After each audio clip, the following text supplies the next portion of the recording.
All right, thank you everybody for tuning in to ASV Collectibles. I know today's a little bit different. We started a few hours earlier. We all kind of wanted a little social life tonight, so we're gonna go out after the show. Jacob, I saw you laughing from my intro there. I'm glad you smiled and laughed because I hadn't seen anybody laugh on that part. Is that a new intro? Like, when did you start doing that? Yeah, I've been doing that for a while. I did that editing, and then at the last minute where it says subscribed, I was like, it'd be really funny if I just added this. No, that's what I'm saying. The Billy Madison. Yeah. Yeah. Yes. No, that was great. Yeah.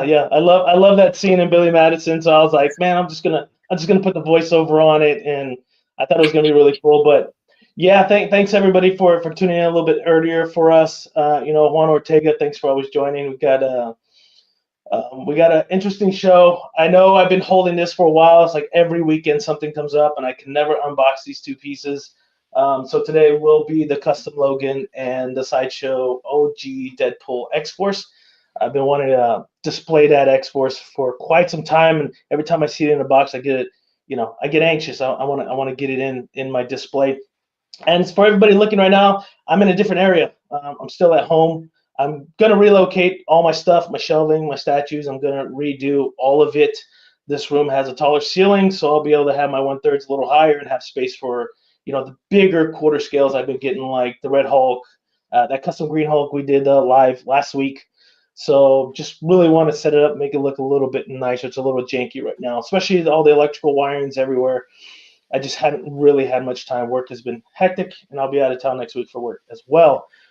But enough of that. Marcos, thank you for joining. How you doing, brother? No, man, thanks for, like you said, we're all trying to have a little bit, somewhat of lives outside of this. So, thanks for moving up a little bit. Glad that Jacob's here. We don't always have him on. He has his own show on Saturdays usually. So glad he's on here. And then obviously the legend himself, Legend Lane. So glad everybody's on here, man. Let's get this going. I love a Deadpool unboxing, so I will never turn that down. You love anything Deadpool. It doesn't even have to be an unboxing.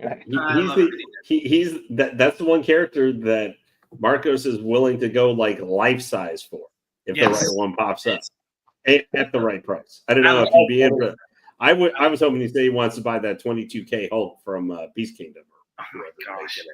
That would be fantastic. That would be fantastic. That would be crazy. But yeah, that Hot Toys one, that life size, that one I like that one a lot actually. Hopefully, maybe one day I can get it. That'd be awesome. No, it's great. It's great to have you guys on, especially Jacob. I know I haven't been on with you the last few times, but I really appreciate you coming on the stream and giving us a hand and showing us the love and support here at ASV Collectibles. I do have some really good news. I have some brand new renders that just landed on my lap, but I'm not sure when the PO is going to show up. So I know our boy Freddie's enjoying his vacation right now, so he couldn't be here today. But this one was for him because he was super excited about it, which is Superwoman from the Syndicate. So the brand new renders for that. So stay tuned for that. And anybody that's watching right now, man, join the chat. If you got questions, you want to ask some questions, anything. You want to BS, you want to, argue with Marcos, we're all open for anything that we have here. That's part of this show. Everybody getting pissed off at me and trying to, throw jabs at me. I love it. Yeah. Let's just remember, everybody, that this is the Shenanigans show. You mean Shenanigans? No. That's I just feel like we should break in the song going, Marcos the hater man, Marcos the hater man. Hey, let's be real. If it's the truth, it's not hating. That just speak the truth. That's what I do. The thing is, your truth is very thin. It's a thin line of Marcos' truth. Yeah. Marcos' truth. The truth. Come on now. Very thin. That line is very thin, Marcos. Let me ask you, have you ever heard the tragedy of Marcos the self-delusion? Oh my gosh. It is a tale of sadness that he was able to convince himself of so many things except anybody else. Then I took over the universe. That's what happened. And then he takes over the universe. That sounds about right for Marcos. Him and Deadpool, they're like brothers. I'd say twins. There's a reason he likes twins. Hey, there we go. But all right, I'm gonna show you guys here. This is the box for the custom Logan. I did tape up the company that did it, so the name should not be there. Very, very cool Logan. I can't wait to actually unbox them. I know we talked about this company before. It was a Gwen Stacy, extremely cheap piece of Gwen Stacy, but same company that is producing this Logan. This is the box. Pretty basic. And yeah, I'll open them up, man. Let's get the chat going. If you guys have any shenanigans you want to talk about while I open this, man, let's do it. Jacob, since you're kind of on here rarely, what do you got for us? Like, is there anything new going on? You got any new pieces coming in? I don't know, nothing too crazy. I mean, this week I was sick. My son came home last weekend with the stomach flu, and he fucking gave that shit to me. And I'm feeling better now, but for 3 days, it was like I had a highlighter break in my asshole. It was just, I was just pissing out my ass, and I thought I had to change my name to Caitlyn Jenner because I felt like a girl. But a beautiful woman. Beautiful woman. No, true. She could run laps around most of the women I've seen. Gosh. Oh, but, the things she could do. The pieces, I'm trying to think. I got this older Weta piece. You guys won't know what the fuck it is. It's like this faux bronze smog that this John Howe artist was based on one of his arts. So I got that. And the PCS's turtles should be getting the invoice here soon for that. Well, the sewer? Yep. Oh, so you got hit with that $800 invoice, huh? For shipping? It wasn't $800 though. Ant took off $300 then. Oh, yeah, I heard about that. Yeah, I forgot. Yeah. Now it's $500 for the shipping for that the Turtles piece based off the old poster.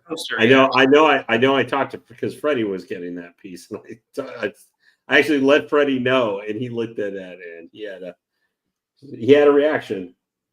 But I mean, a lot of people did. Oh, that base was great, dude. I love the claw marks in there. Yeah, that's cool. This suit, this outfit of him. Have you seen like the first trailer they had for like the video game that's coming out of Wolverine? Yeah. Like him at the bar. You know, it literally reminded me of that right there. Yeah. Hopefully that game comes out good. Man, it looks like it's a nightmare. Oh, nice. That's the base. Wow. And they have the number in there too. 80. Will, how much was this custom without shipping? What was the MSRP? I don't know because I didn't buy it. Okay, never mind that. No, for those that do want to know, this piece is for sale, and it's actually pretty cheap. I think normally a piece like this MSRP you're looking at like $850 and up, but it's less than that for those that want this particular one I'm showing you today. That way you guys got a visual, and it's pretty cheap shit. So anybody interested, just send me a message. If you haven't joined or you haven't subscribed, please do. Come down to ASV Collectibles on Facebook. You can message me there, and I'll give you all the details. I have this piece that's for sale, and 4 XM Studios Shugo pieces. And I know I talked about them before, and we're going to try to knock those out next few weeks. If not, I believe next week I might be at my boy Michael Reyes' house. He's got a lot of good stuff that's still in boxes that need to be unboxed and needs my help. So might schedule something to go out there and do that with him. But like I said, work has been super hectic. But I can't wait to see this piece. It looks very promising. I do love the base. They really knocked out the wood grains, the chunks of wood that are in here. The claw marks look great. Really surprised. I actually really like this base. Even though it's simple and round, it's very elegant. So let's get to the other pieces, yeah? Jacob, do I need to tell your wife about this Chaz guy? Or no, he's one of my good friends. He's just trolling me. And then speaking of Michael himself, Will, right here in the chat as well, as always, thanks for joining.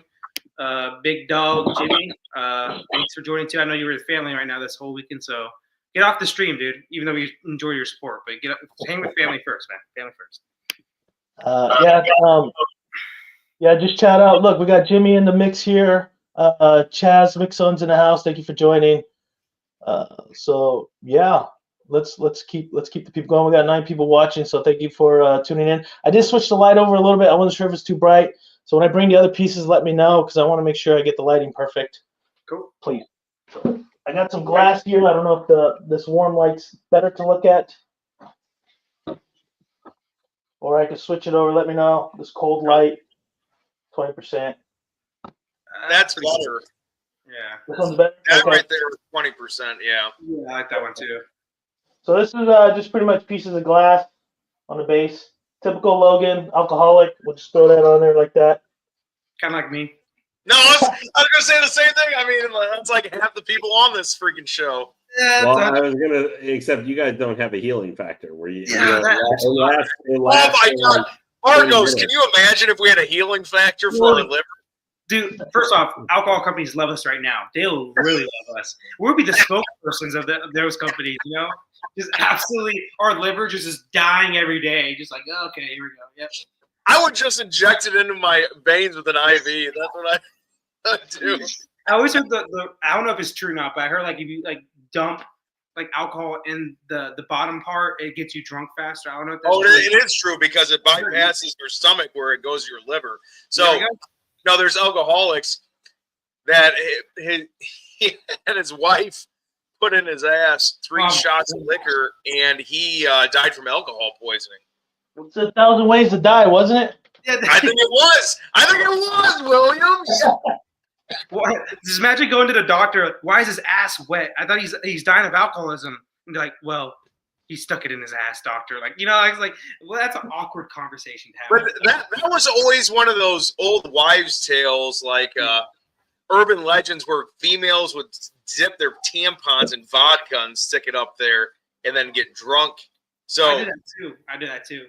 With my tampon. Yeah, it was kind of funny. That show, 1,000 Ways to Die, was always hilarious. I enjoyed it, dude. Spike TV back in the day. Spike TV Well, was awesome. see, the one I always remember is where they would talk about this like old guy who was 90, and then this other guy who was like, a criminal who had robbed places and other stuff. Wow. Okay. Nice. So everything's sculpted on this. Yeah. Nice. At first, I thought the jeans were mixed media, but it's not.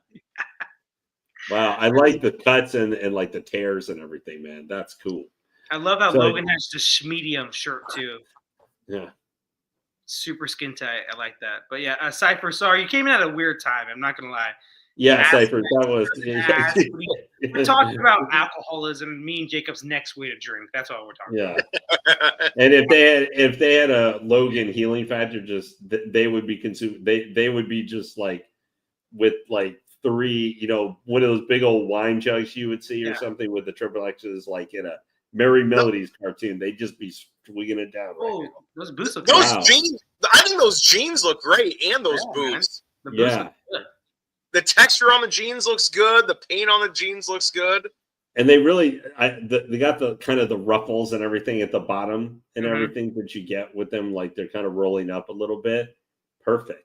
Like that looks really good and nice with the sculpting like into the back and everything. So they have kind of, you notice maybe a little bit on what's our right-hand side, like a little seam line, a little bit at the bottom there on the back. But otherwise, like even the other shoe, you don't really notice that and everything. So it's pretty natural look to it. But as I was going to say, the best, I think one of my favorite 1,000 Ways to Die was, what was that? Yeah. So this criminal said these 2 guys met. So the old man was sitting in his old car and he died. And then the car went forward, rolled down a hill. And as the criminal guy robbed the 7-Eleven, he ran out and got hit. Oh, yeah. Yeah. No, he was actually sitting in his car because he couldn't drive and it was downhill while a guy was robbing the convenience store, and then the old man died and hit the neutral or something. And since it was downhill, it just went and then ran over the dude that was robbing the store. So 2 people died. Hey, while we're talking about 1,000 Ways to Die, I got a story that ties into something like that with a collector. It is a wild ass story. He ended up like that big fat guy in Roadhouse who had the giant polar bear like fall on, got pushed on top of him, except he didn't live. That looks good. Oh wow! How did the connection look from the knuckles for the bleeds on the back. Okay, well, okay, yeah, that looks good. Do you guys? And they feel like they're metal. Oh, nice. Hey, nice guy. So, guys, how do you prefer when they show Wolverine? Do you prefer where you kind of just have it like popping out of the skin like that, or do you prefer when they're showing his blades come out, where it's like when he's in his tiger costume, where it's like looks like metal sheets almost is kind of popping out. Sheets for me. I like the costume look for me. That's always been my Logan. The yellow suit. Because I always thought he had those always all the time. Not that they were, where sometimes we see like this where it just pops through his skin. Yep. But dang, what were we just talking about? Completely forgotten. Jacob, you're saying you had a story about a guy dying in this. Yeah. Oh yeah. So, two of my good buddies I know, they went to an auction. This was like 6 years ago in Pennsylvania. Really rare Lord of the Rings stuff, super rare. And they got the deals of the day on it because the whole auction was Lord of the Rings stuff. And the guy that was the collector of this, so his family kind of disowned him, and he didn't really so they never checked in on him.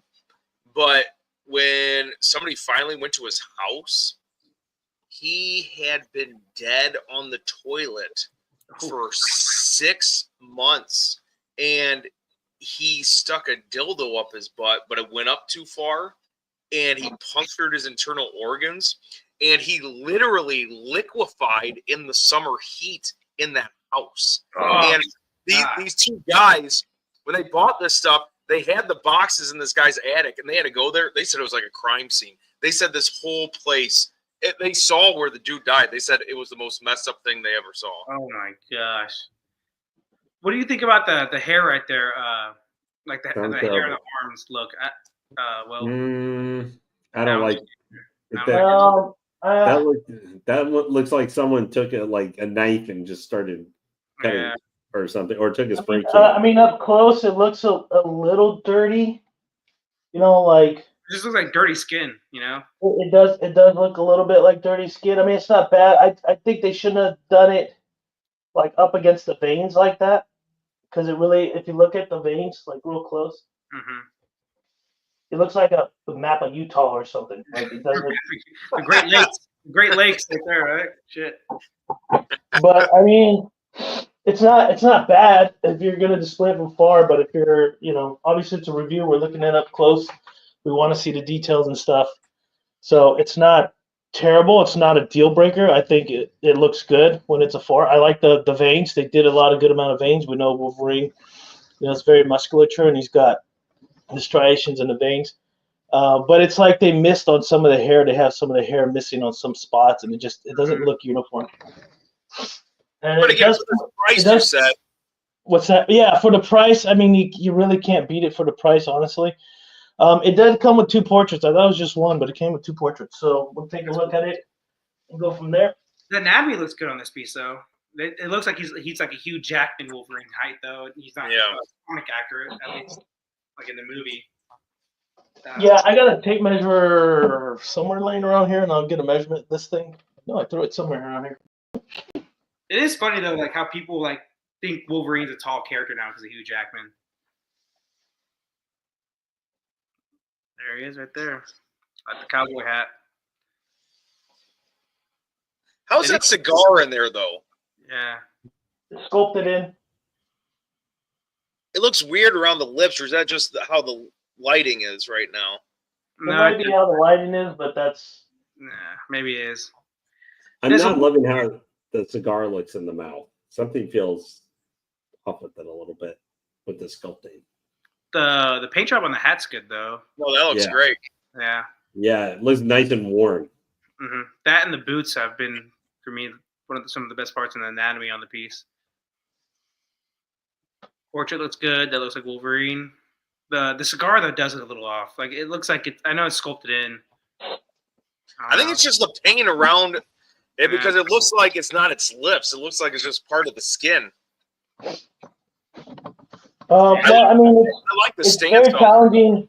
It would be very challenging to sculpt it to look a little better, but it's like if you put the cigar in your mouth, especially for Wolverine, and you had the lips protrude up high and low, he looked like he got lip injections. So True. he's got thinner lips, so that's why when he's kind of holding the cigar, it's very thin, right? Yeah. So I think that's why it looks like that. I don't think it looks bad up in person, but like I said, it all depends on how you're going to display them, how far you're going to display them. If you're not going to get too close, you're not going to. I mean, right now, like I said, we're reviewing and we're getting really close. We're looking at the details. That's the whole point. But when you're displaying it, it doesn't look bad at all. From I mean, even from the camera right now, as you can look at him, he looks great. I like his pose. His pose is great. Yeah, it's a good pose. Yeah, he just got done beating up a bunch of drunk assholes. That's always this scene right here. And Logan in this outfit, it's always drunk assholes at the bar that piss him off. He's always beating their asses. See, I like this one better. That one's a lot better, yep. But his mouth is open, so it looks a lot more natural. The hat, too. Is it a different hat? Like a different hat color? It's a different hat color, yeah. Yeah, that's what I thought, too. It looks lighter. There we go. Lane, you're a big Wolverine fan, right? Isn't that your favorite X-Men? Wolverine's in my top 4. Okay. Who's your I'd probably say Rogue, followed by Cyclops, and then Gambit. Cyclops. The dork. Oh, hey guys, I'm sorry. Lane's got glasses on, that's why. But let's continue. Well, I would love to be able to, but I mean, if you're asking me who I like better in like playing as in say, I don't know, Marvel versus Capcom, I'm going to pull Wolverine and his Berserker Barrage any day over any Optic Blast. But I like Cyclops because he is kind of that. Well, he used to be. He's been an asshole for the last like 15 years. Yeah, he's always been an asshole. Almost genocide. Yes, and he's always been an asshole. He's always been an asshole. What are you talking about? He was the teacher's pet. What's up, Battle Cats? Okay, all I'm gonna say is he's the guy who managed to hook up with the lady who became a cosmic, who's now again a cosmic entity. Another redhead who probably wore. Was that a pity? Who managed to wear maybe the sexiest outfit in comics in the last 40 years. And he managed to marry, and he's been involved with the hottest blonde, maybe most manipulative hottest blonde in Marvel Universe. Like he's been in all 3. But like Jean wants him right here on the screen. She wants that's a man. Yeah, that's a man. I just find it weird. It's really weird right now because Jean is busy flying around in the universe fighting Thanos or whatever. Scott's okay with, hey, my wife is in outer space and I may not see her for years to come. Ever, yeah. Give me at least so you're telling me that he's very terrible in relationships and a bad husband, pretty much. Yeah. He's like Anakin Skywalker, basically. just less murdering younglings. That's all. Guys, do you know some blame on Jean Grey? She is kind of the problem out of this whole situation. She's trying to vaporize herself originally and be like, actually, that was just a clone. I'm sorry, but if you ask me, Jean Grey belongs to the streets. She's a lot lizard. Yeah, she belongs to the streets, bro, for sure. She's a lot lizard for sure. The street she's looking for the guys on the table right there. That guy. I mean, Lane, think about it. If Scott was so great, why is Jean always going for Logan, and vice versa? And that whole little Logan just said in X-Men '97, no, you don't actually want me. Whoa. So, she went to make out with him, and he's like, no. I guess he maybe was like. The writer's like, oh, it comes with an art print. Yeah, came with an art print. I like that. I love when Ed Sim used to do that. That was one of my favorite parts of the X-Men pieces. Yeah, before they stopped doing it. Yeah. Yep. Then they did the little card plaque things. Yeah. And then they said we're stopping doing those. Yeah. Yeah. The card was stupid. Well, so that's Logan. Hopefully everybody will like this custom Logan. It is for sale. If you want it, message me. We'll chat about it. It's fairly pretty freaking cheap. And that's including shipping continental U.S. Just to let people know. So if you're out of the country, that's a different story. But all in all, I mean, we'll get to Deadpool here soon. As for Logan, and I'm very, very picky with my Wolverines and Logan. As you know, everybody knows I have the old school Sideshow Logan, my favorite. This one's pretty damn good. The only thing I kind of wish they didn't do was gloss the clothing so much. It just feels too glossy. Yeah, I can see what you're saying. Yeah, it should have been a little more matte, and the jeans should have been more matte. The boots I can get being a little glossy, but I do love the texture. They really made the boot look like a real boot. And at first I thought the jeans were mixed media, so that's a good thing when you pull out a box. You're like, oh, is it mixed media? It's not. It's very well sculpted. The stitching down the leg, the stitching around the pockets, the stitching around the zipper area. I mean, they did a pretty decent job. I wish they did the blood effect a little bit better on Logan's leg because it just looks like one streak of paint instead of like really getting into the details of different colors of, the pink and the reds and stuff like that with the blood application. Not a big deal, not a deal breaker. Same thing with the back here. I think if they would have, changed it up a little and throw a little bit of more depth into it, would have been great. You guys mentioned earlier the wrinkles. The shading's really good with the darker blue, sorry. And then just kind of the hair there. It feels a little, at least on this arm, looks a little dirty. Doesn't really feel like much hair on this one. A little bit, so it really depends. And also on the chest, they didn't add any hair to the chest. We know Wolverine's got a hairy ass chest, so there's no hair on that chest piece. I do like the buckle that they did. They put the detail on the buckle, the rivets, all the little dots around it. Even the belt goes underneath the flannel shirt, and it's got the little slot for the jeans for the belt to crawl through. As for the portrait, I think it's a really good portrait.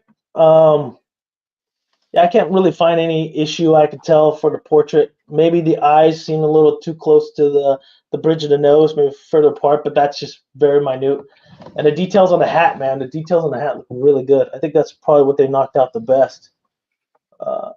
And the seam line or the transition from the beard to the skin looks really clean too. It doesn't look like it's like they just slapped it on there and you got that gap all the way around it. It's really tied in fairly well. And then, they just added the bonus of the broken bottle glass here. And the base, I really love the base. I think the base was cool. It was very elegant.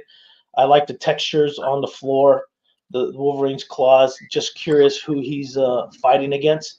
This Wolverine right here, for those that want to pick this up, would be great to be a proximity piece with Juggernaut, just like in that comic issue, right? I don't know if you guys remember where he's on the bar and Juggernaut standing in front of them. They're about to go out. I believe he's wearing the red flannel with the jeans as well. So this would be a really, really cool one if someone could do a Juggernaut with a similar base, just like they did with the Green Hulk and my Sideshow Logan. It's the same base. Those are cool. Two proximity pieces, pretty cool. So if anybody's listening, they're doing a Juggernaut. Yeah, this would work really, really well with it. This looks like a moment he would run into like Pearson, the Reavers, or something like that. Yeah, would show up. We got Alan in the house. What's going on, Mr. Kiefer? Thank you for joining. Alan. Juan Garon's in the house too. Thanks for joining. Appreciate it, guys. Marcos, what do you think of this Logan, man? Basically, everything you said is what I agree with. I think the boots look like real ass boots. I'm from Texas, so I see a bunch of boots always especially during rodeo season. He's like, I just walk around looking at boots. Boots, good old boots and cowboy hats, baby.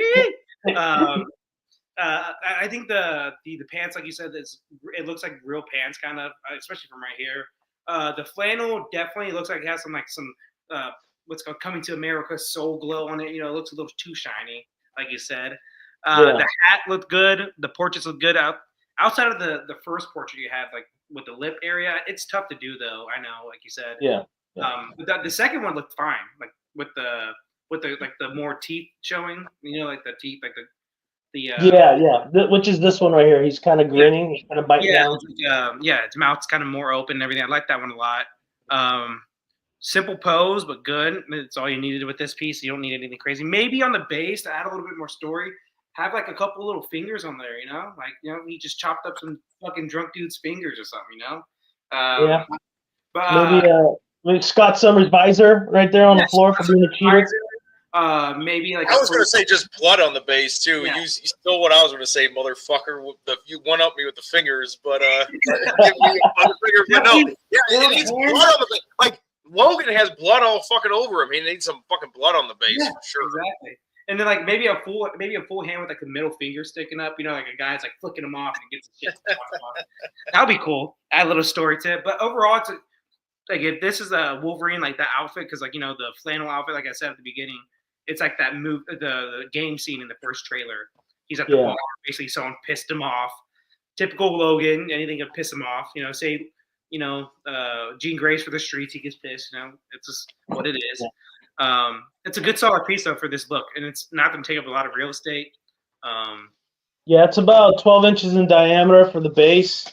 The height, just Logan's about 18 and a half, and with the base, it's about almost 20. Okay. It's about 20 inches tall. So, yeah, it doesn't take too much real estate. Logan's depth and width doesn't matter because he's inside that 12-inch diameter. So, it's for me, another thing too is like you said perfectly, it's more of a proximity piece. It's not like a standalone Wolverine piece at all. Oh, shoot. We got Roger backstage. Hey, thanks for letting us know, man. I didn't see you there. It's all good. He's in the house, everybody. How's it going? Sorry for being tardy. I literally just drove a few hours into town like right now. So how's it going? Yeah, no problem, man. Thank you for jumping in. I know you missed a little bit of this, Logan, and I will not take him apart and go up close, so you're going to have to rewind and watch it. But it's all good. No, like I already like what I see. Looks really cool. Yeah, so we'll keep going down the line. You can take a look at that, Roger, while I turn him around. See, I don't know how well you can see him, but there are some details there. Lane, what do you think? Well, so far, I mean, that Logan, I think I'm okay with the base. It is, to me, the base is a little bit boring, just being the bar floor or whatever. Part of me is always caught because I do like the more storytelling bases of like Prime One, but there's a little bit more going on. But for a piece like this, where you just, for custom or something that's not necessarily really feasible, you want to keep the costs down with that kind of thing. I really like, as has already been talked about, I love the boots. I love the claws. I don't love a lot of the coloring supposed to be showing the hairiness on the arms. That's maybe I felt like the weakest part. Right. I really, in the back of the shirt there, those cuts and stuff where I guess the paint is supposed to be showing blood on his body. I think that looks okay, like right under the shredded parts. Yeah. I really like as we said, I love the head sculpt and the hat. I think that's like they just nailed that, which is one of the most important things. And just all the painting for the jeans and everything. I would probably give this one probably maybe 8.3 out of 10 overall. It's got a couple things with it. Yeah. But I think the sum of the parts, and plus, I think as a custom, you also have to keep things within reason. Sometimes your expectations of what you're going to get. Correct. Yeah. I agree with what you're saying. I think his anatomy looks pretty damn spot on. It's like Marco says, this is like the taller version of Logan. Yeah, this is Hugh Jackman Logan, who's like 6 feet tall instead of being 5'3" Logan. Yeah, so when I pull out Deadpool, I'll put Deadpool here, and he's probably gonna be same height as well. If he's a little taller, then that's kind of cool because it kind of canon a little bit. Jacob, your opinions? I mean, first of all, for the price, I mean, you can't go fucking wrong. You know what I mean? Like for a set like this, especially a custom, I've paid way more for customs. They don't look this fucking good. So no, the price is on point. I actually like the base. I like it kind of plain like that. I mean, if you're in a bar, what else can you add more of? Like, he was in a fucking bar fight. The only other thing I'd add, like Marco said, maybe some fingers or blood on the base. I like this head better with the open mouth. I do wish the other hat was on this one, though. I like that. I like that dark hat. I like that darker hat better. The only other downfall in this whole thing, besides the hair on the arms, like you said, is and I think you said this earlier, the flannel's just too shiny. They needed to use more of a matte paint on it. The jeans look great. The jeans look fucking awesome, but that flannel needed to be definitely more matte on it. But everything else, the pose, I love the fucking pose. He literally saying, I just fucked a bunch of people up. Anybody else wants some? So, I mean, that's what we expect of a Wolverine. Right. So, no, I like it. Mr. Roger, our certified artist / sculptor /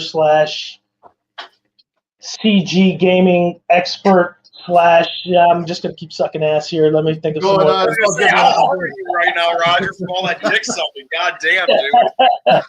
Just kind of. Hey, I just came back. Take it easy, Will. My gosh, let him breathe. He just got on Okay, guys, we gotta get serious. Marcos is back.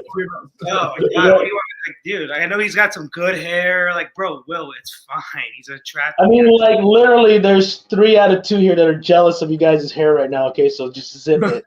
True.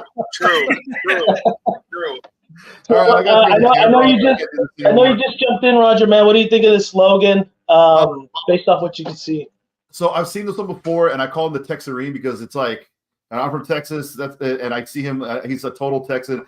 I dig it. I like that. I like the hat. The hat's definitely like a cool touch.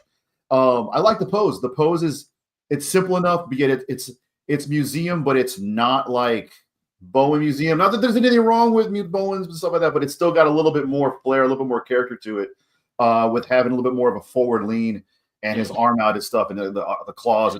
It's got a stylized anatomy to it, right? Like it's still, it's still humanoid anatomy, but it's got some stylization to it too. So it's not like it's still got some comic book vibe to it, Right. Love the claws.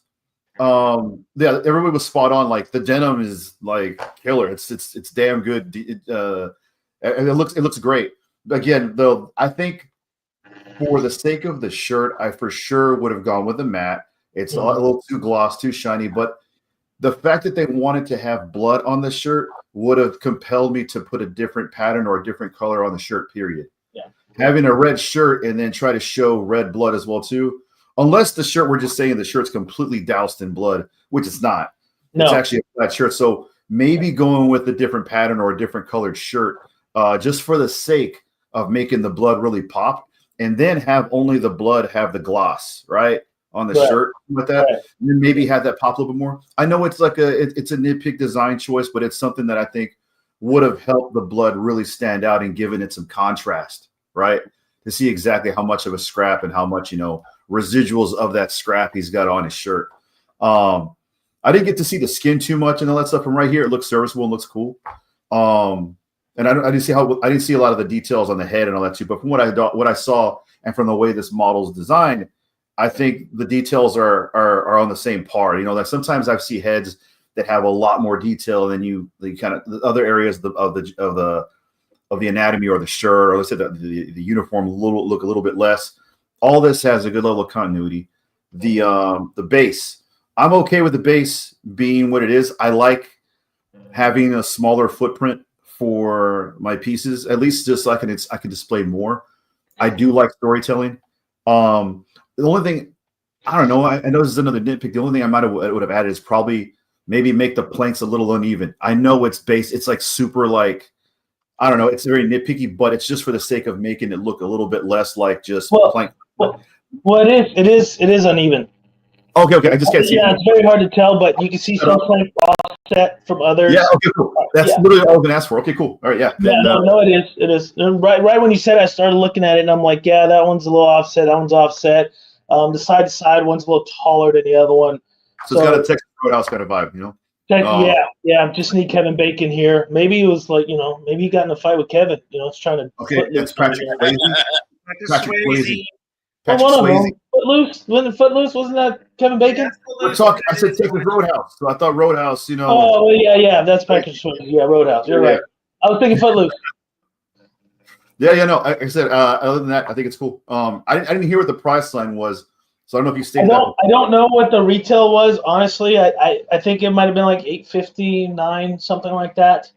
I'm not quite sure. I know this one's for sale. It's a lot cheaper than that.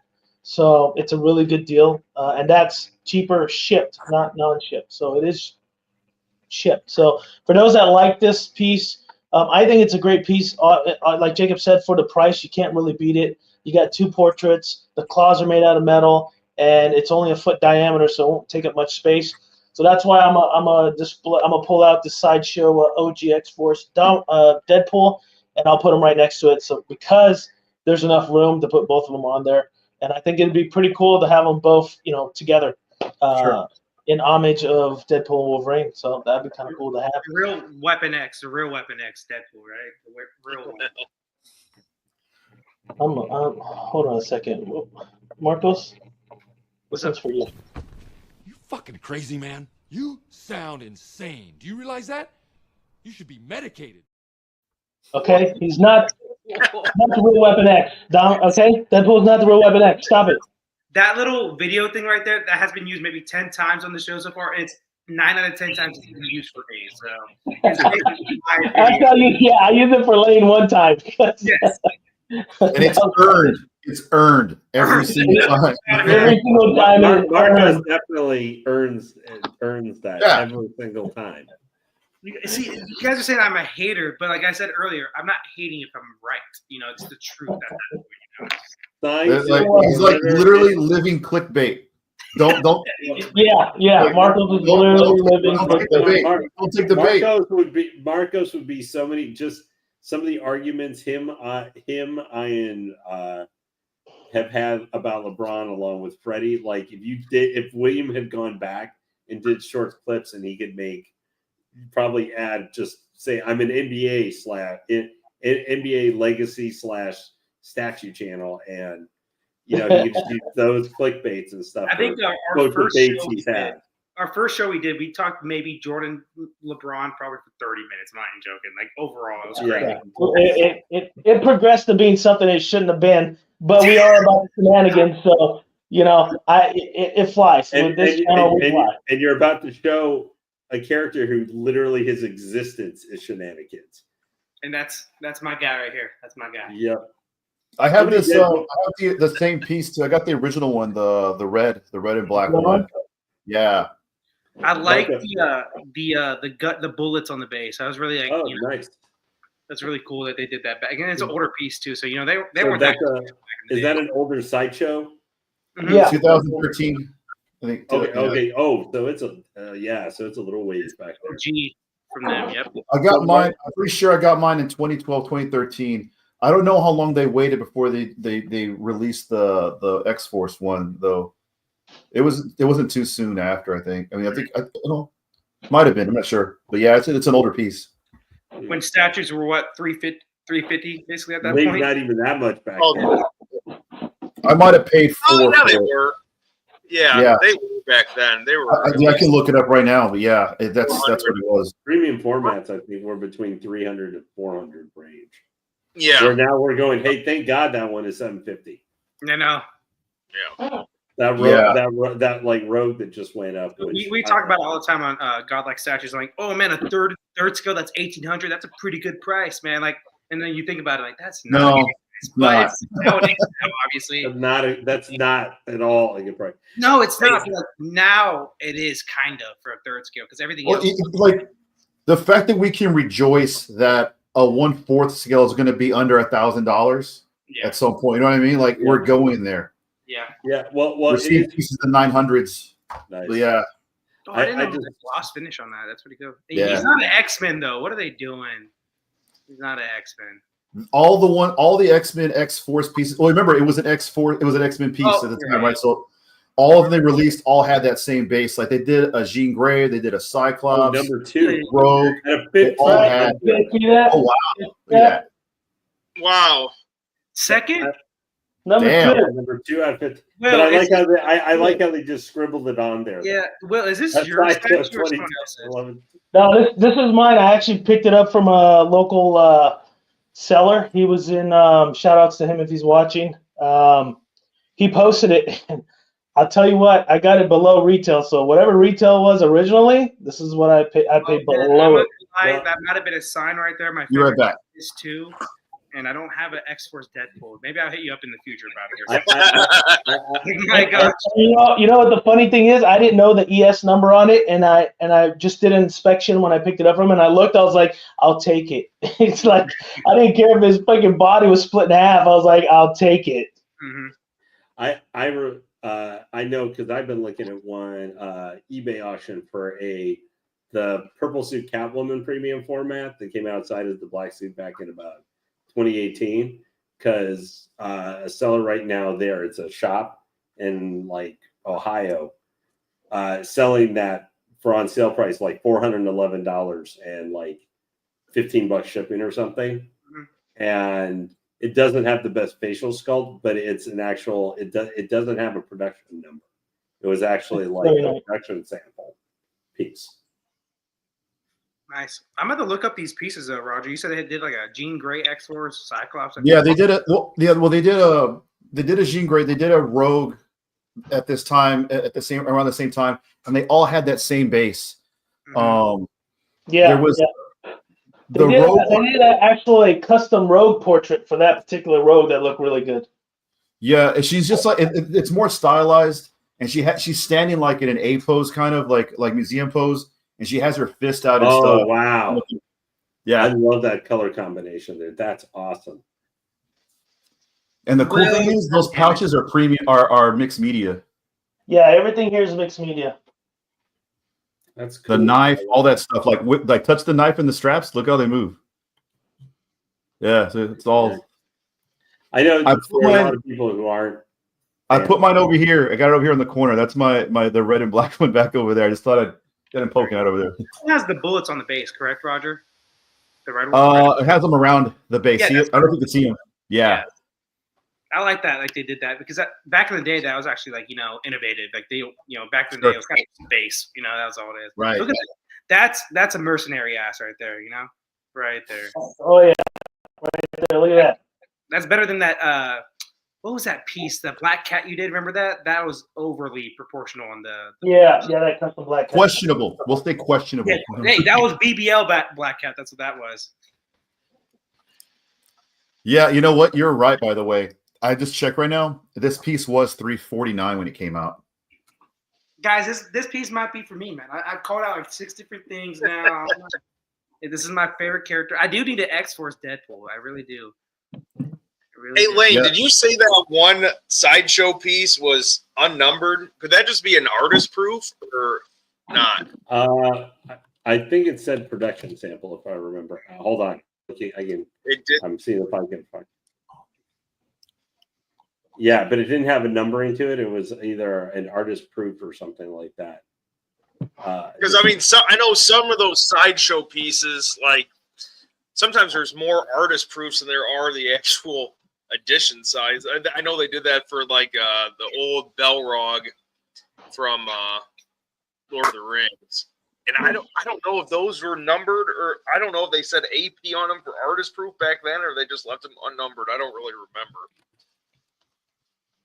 I like that portrait more. Did yours? It comes with 2, but that's the one I like the most. What's the second one? Is it like unmasked one? The second one or no? It's more It's more comic book based. Like it has like more stylized. It's a WB sample. That's what it says. Okay. So it's a sample. Man, it's looking good. Roger, this version didn't come with 2 portraits. It's only 1 portrait. It's got 2 portraits, and it also came with 2 hands. No, yours did. Okay. This one doesn't come with 2. Yeah, this one doesn't come with 2 portraits. Okay. Yeah. Let me stop right back. Let me get my portraits. But yeah, he does look a little taller than Wolvie. Yeah, because his head's at an. No, that's because the base is taller. Oh, okay. Yeah, the base is taller. So it's basically, like we said, basically Hugh Jackman Wolverine height. Not comic accurate, which is not a bad thing. That looks so good. What's that sword made out of? Is it like made out of a plastic? Sounds like metal. Really? Yeah. Looks a little wobbly. Well, Bite into it. Bite it. I'm kidding. So yeah, okay, that's cool. This one came with swords. Mine came with he has a big gun in one hand. And he has the Uzi, right? He's got like it's a cable looking gun. Like it doesn't look like anything real. It's like huge and massive. The fun part is though the right hand comes with a regular hand with a pistol, or it comes with a rubber ducky with a dynamite stick up his butt. We're talking about butts earlier, Jacob. Like, True. Bottles And up. this is the other portrait here. Like this is the more like comic book. Oh, it's more of the like the New Mutants X Deadpool. Yeah. That's what it is. Yeah. Gotcha. That's a good. I know there was a Coda Bakia piece that came out of Deadpool. Yeah. That had that option with It'll be it. good. Yeah. I remember that one. I had that. It was a 1/6 scale, and then I didn't get it for some reason. I don't know why I canceled or I sold it. I don't know why. Look good. I like the swords. Look cool. Must be looking at a different thing, Jake. It's got 18 hours for the sale. It's a buy it now. Oh, it is? What character did you say it was? Catwoman, purple suit. Catwoman. Okay, I'm looking at Black Cat. Never mind. And this is a Black Marvel Catwoman. Okay, Catwoman. No, I gotcha. No, I'm looking at the wrong motherfucking one then. Okay, sir. What we got to do is that we need to take a really big Q-tip, got to stick it in there, make sure there's no dust growing around. True. Pull it out there, get all the dust cleared out. Although, actually, technically, that's not really good to do because they say that actually messes up your ear. So. Oh, fuck that. I'm not a wuss. I've heard that too. Yeah. How else you clean your fucking ears out? You don't. I cannot tell you gross. how many times. I cannot tell you how many times I've had to go to the emergency room or doctor over the years because I would get so much wax buildup in my ears, like over years, that I would have to. Like it was ridiculous. What are the swords out of, William? Are they just plastic? No, it feels like it's metal. Oh, I know people were complaining about that with the Deadpool hot toy that came out from Deadpool and Wolverine. Mhm. Is all the katanas for the older Deadpool figures were actual metal, which obviously in a figure they were kind of heavy, so they could affect the wrist joints and everything. But they just did plastic for the most recent Deadpool, so they all feel. For that one, the Lady Pool that came out and stuff. How you gonna charge more? Yeah, that was $305 for the movie. And give me charge more for a hot toy and then give me nothing but plastic. Come on, man. It's a doll. I always say it's a doll. No comment. Collectors. Marcos, you would not be saying, "Hey, that thing's just a doll thing." If I went and grabbed right now, so you could look at the size. The bat cycle I just got from the Flash. That thing's 22 inches long. But that's not a figure. That's a vehicle, yes, but there's a figure that goes on it, a big ass Batman. I love that they have basically symmetrical reverse poses. It's pretty cool. Yeah. No, that is good. That would actually, if you set Wolverine staring him down with Deadpool like that, would actually look really cool. Probably would look really cool. The only thing that made that better is that Deadpool's base was the bar. Yeah. That's true. Well, that's why I mentioned, Juggernaut would have been cool for this piece. Like someone have a Juggernaut with the same style base. That would have been really cool as a proximity piece. How big would that Juggernaut have to be, though? Shit. He would be like that Green Hulk I did last week. He'd be epic. You want to talk about a character I would be very afraid to see like Jay at Legendary Beast do? Juggernaut, man. Like him doing the third scale Juggernaut. Oh, do it. 1/3 Juggernaut would be ridiculous. Like, separate bases for each foot. Basically. Yeah. That 1/2 scale they did of Akuma at PCS, like it literally. Literally was 2 feet bases. Yeah. You had to stick into the body. It's crazy. Yeah, man. I mean, honestly, when I contacted the seller, actually a lot of people thought he was a scammer because he didn't have literally a Facebook page. It was like super blank, and his name was Michael Jordan. So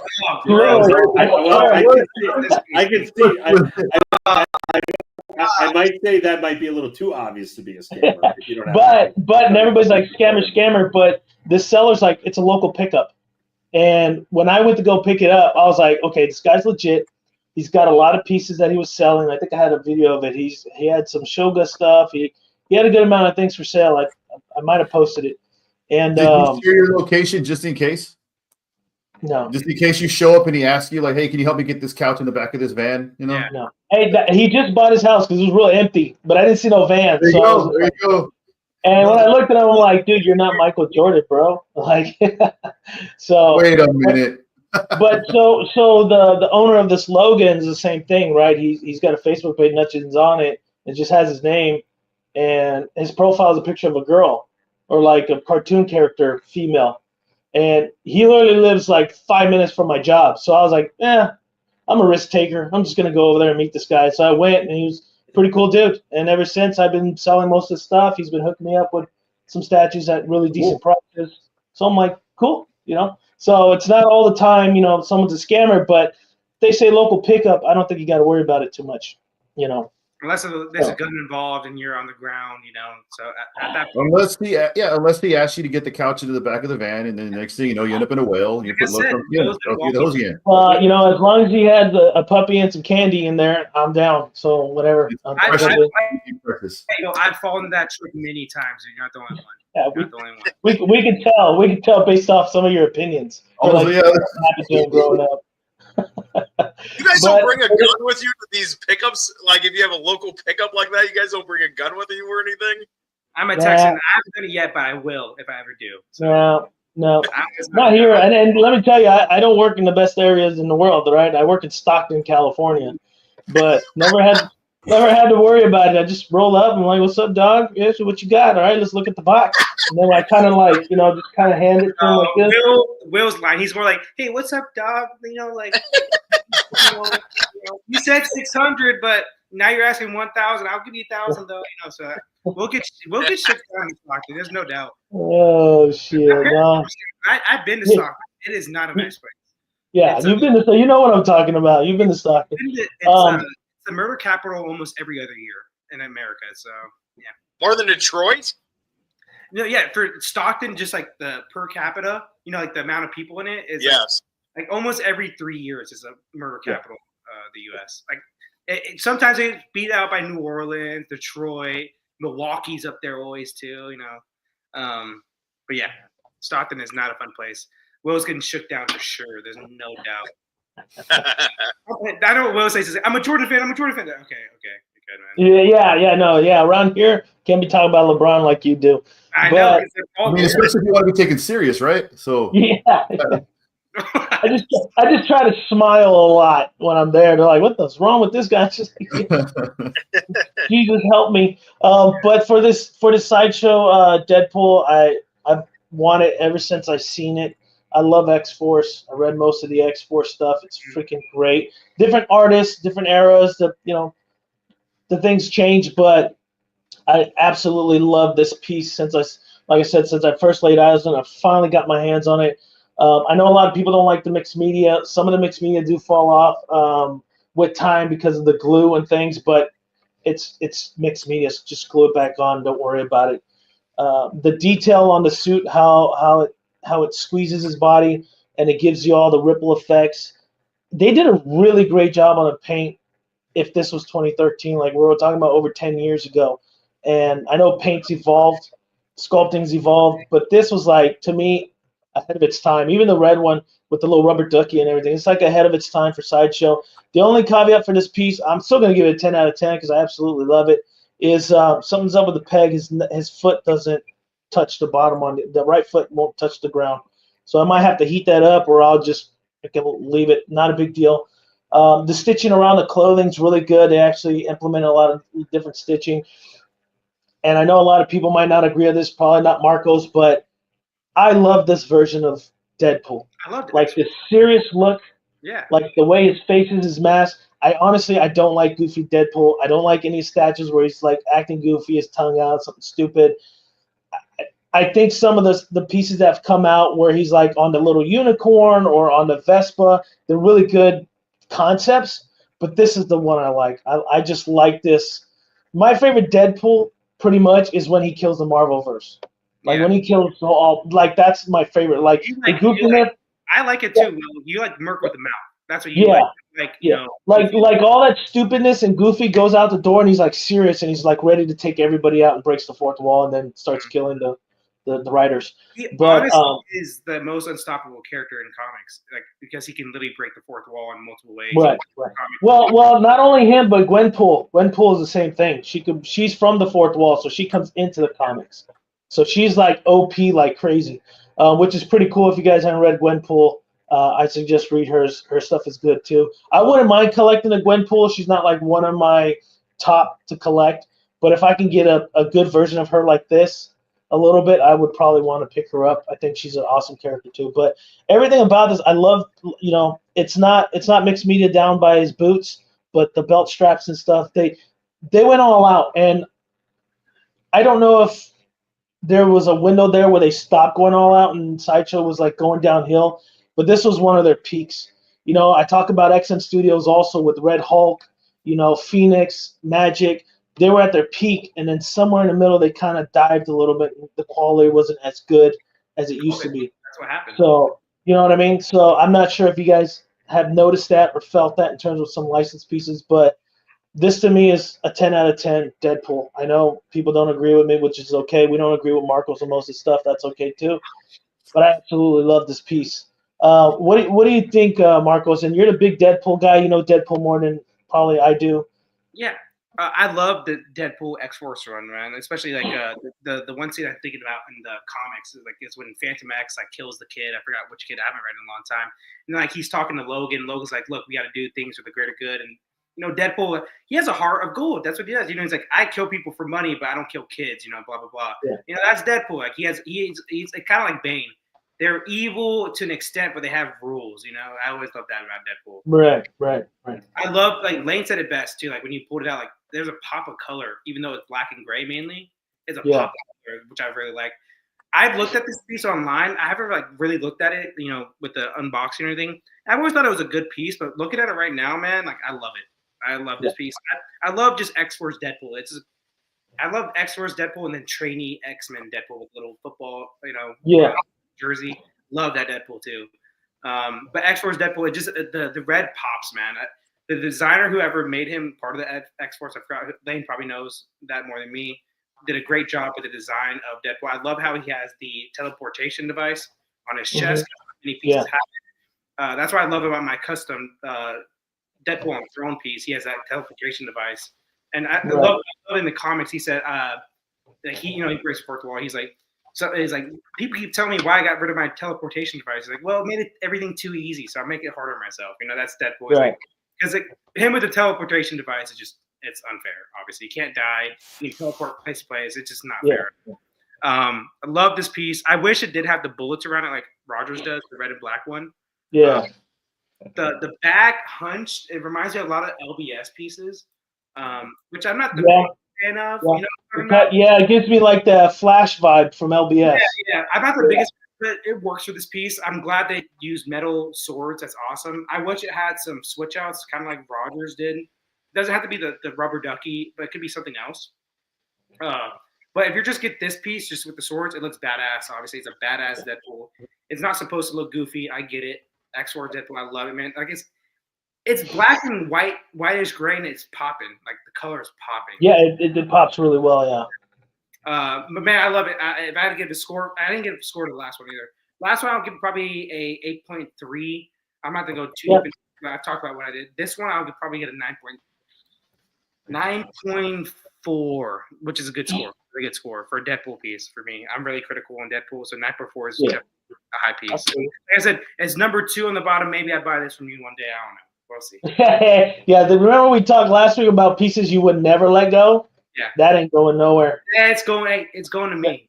No. It ain't going nowhere. You already got your Deadpool on a throne. Lane, what do you think, man? I know it's a little old school, but it's a goodie, and I know you know a lot about this piece. How do you feel about it? Do you think it's as good as Marco's score? I gave it a 10 out of 10, so I'm just saying. Just because of how old it is, probably 9. But I think it's I still think it's a great. The problem is XM has had a really good Deadpool. I think for kind of more the X-Force look Deadpool, that is maybe the best one. It just, I really like the pose for it. There's a really nice Deadpool vibe with it. I really do like it. I love it, and I love it I love that base. It's not, even though even though I know I may be contradicting myself a little bit, that I like usually a little bit more going on. Right. I really like. I look at that one, and I think it's the perfect contrast for helping. I feel like this piece should be focused on Deadpool. It's kind of the opposite of like that new Harley. That it's like the opposite of how I feel on like that new Harley. The Jester one that they put out, the remake of the Hell on Wheels one, where I just look at that base and I go, yeah. Although that may have more to do why she's still standing on her tippy toes than anything else.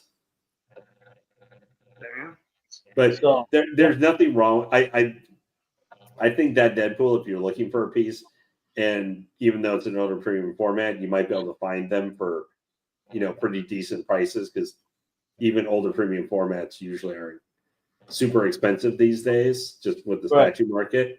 Right. I think that Deadpool, if you have like an X-Men collection, would be a perfect fit if you're looking for something a little bit different, or if you like, Marco, who has a lot of more the traditional red outfit Deadpools, something like that. If you're looking for something, you got a spot open up where you're like, hey, I want something that's a little bit different, still fits Deadpool, and not necessarily going to bust your bank trying to do it.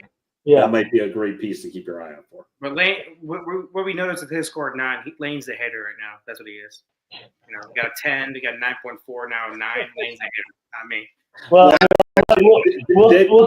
Deadpool's just not my favorite character. I'm a lot of times not for a statue unless I'm more invested in the character, and necessarily would give it a 10 out of 10. It's just, comics, I would say, do suck though. Like the writers don't know what to do with them right now. They are lost. He's a tough one to write. Jacob, what do you think? Dude, I don't know jack shit about Deadpool except he likes tacos and Ryan Reynolds fucking plays him. Chimichanga. He loves the chimichanga. Chimichanga, whatever, dude. Tacos, chimichangas. I'm from the Midwest. It's all the same to me. But I'm offended. I'm offended. A chimichanga and a taco are very different.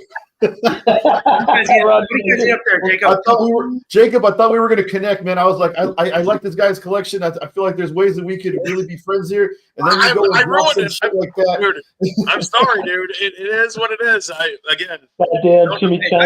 Roger, us Texans don't claim chimichangas either. Let's be real here. We don't. That's Cali, You go to Mexico and you don't ask for a chimichanga either way. They don't have they don't have none of that stuff there. It's not a thing. It's an American thing. It's just a fried burrito, right? Yeah, that's all it is. Yeah. Fried tortillas. ¿Qué pasa? Like, that's what they're saying right now. Yeah, they don't know. No, but I think the most dude, number two in the line. Like, most collectors say, in 2 for Deadpool, like a shit. Like, number 2, like, what other number would you want for this? And it's so low. Like, most collectors say, I don't give a fuck about numbers. Like, dude, if you get a low number like that, that's pretty badass. I'm not gonna lie. That's really fucking badass. So, I mean, I think that alone is a forever piece right there, just based on that, knowing you have that low number. Because as the numbers go on, sometimes those molds get fucked up, and the statues is good. So, when you got it right away with those early molds, you might have one of the best ones. Yeah, I just don't have number 1, but I'm happy with number 2, man. I mean, you're number 2. You're number 2. That's like Jordan. Just like Jordan. But hey, sorry, man.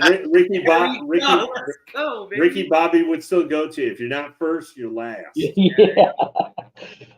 So Roger, based off your background, what do you think of the piece, and would there be something you'd like to change in terms of, the way the sculpt is, the way it's presented, the energy behind it, maybe even the base, and just kind of go from there. Whenever I look at sketches that are like this, specifically since they came out, it's like 14 years old. I looked at it, it's like 2000. The concept 4 came out in 2011 when they showed it at Comic-Con. That's the first time I saw it. They did their little, the Sideshow did their little Comic-Con thing, and they had that one there. And I remember thinking, as soon as I saw it, I was like, I have to have it. Like Deadpool was I was a huge Deadpool fan. Like I still have all the New Mutants comics. So I have like his first appearance, everything from Rob Liefeld, like New Mutants 97, 98, 99. That's when like him getting in Deadpool like showed up in the same one. Domino too also showed up in those later editions. So I still have all those. And I was obsessed with him then. I was always drawing him and stuff. When they started adding more character and personality to him and made him less of like this ominous figure who just showed up and wrecked shop, and they started making him more of the Merc of the Mouth.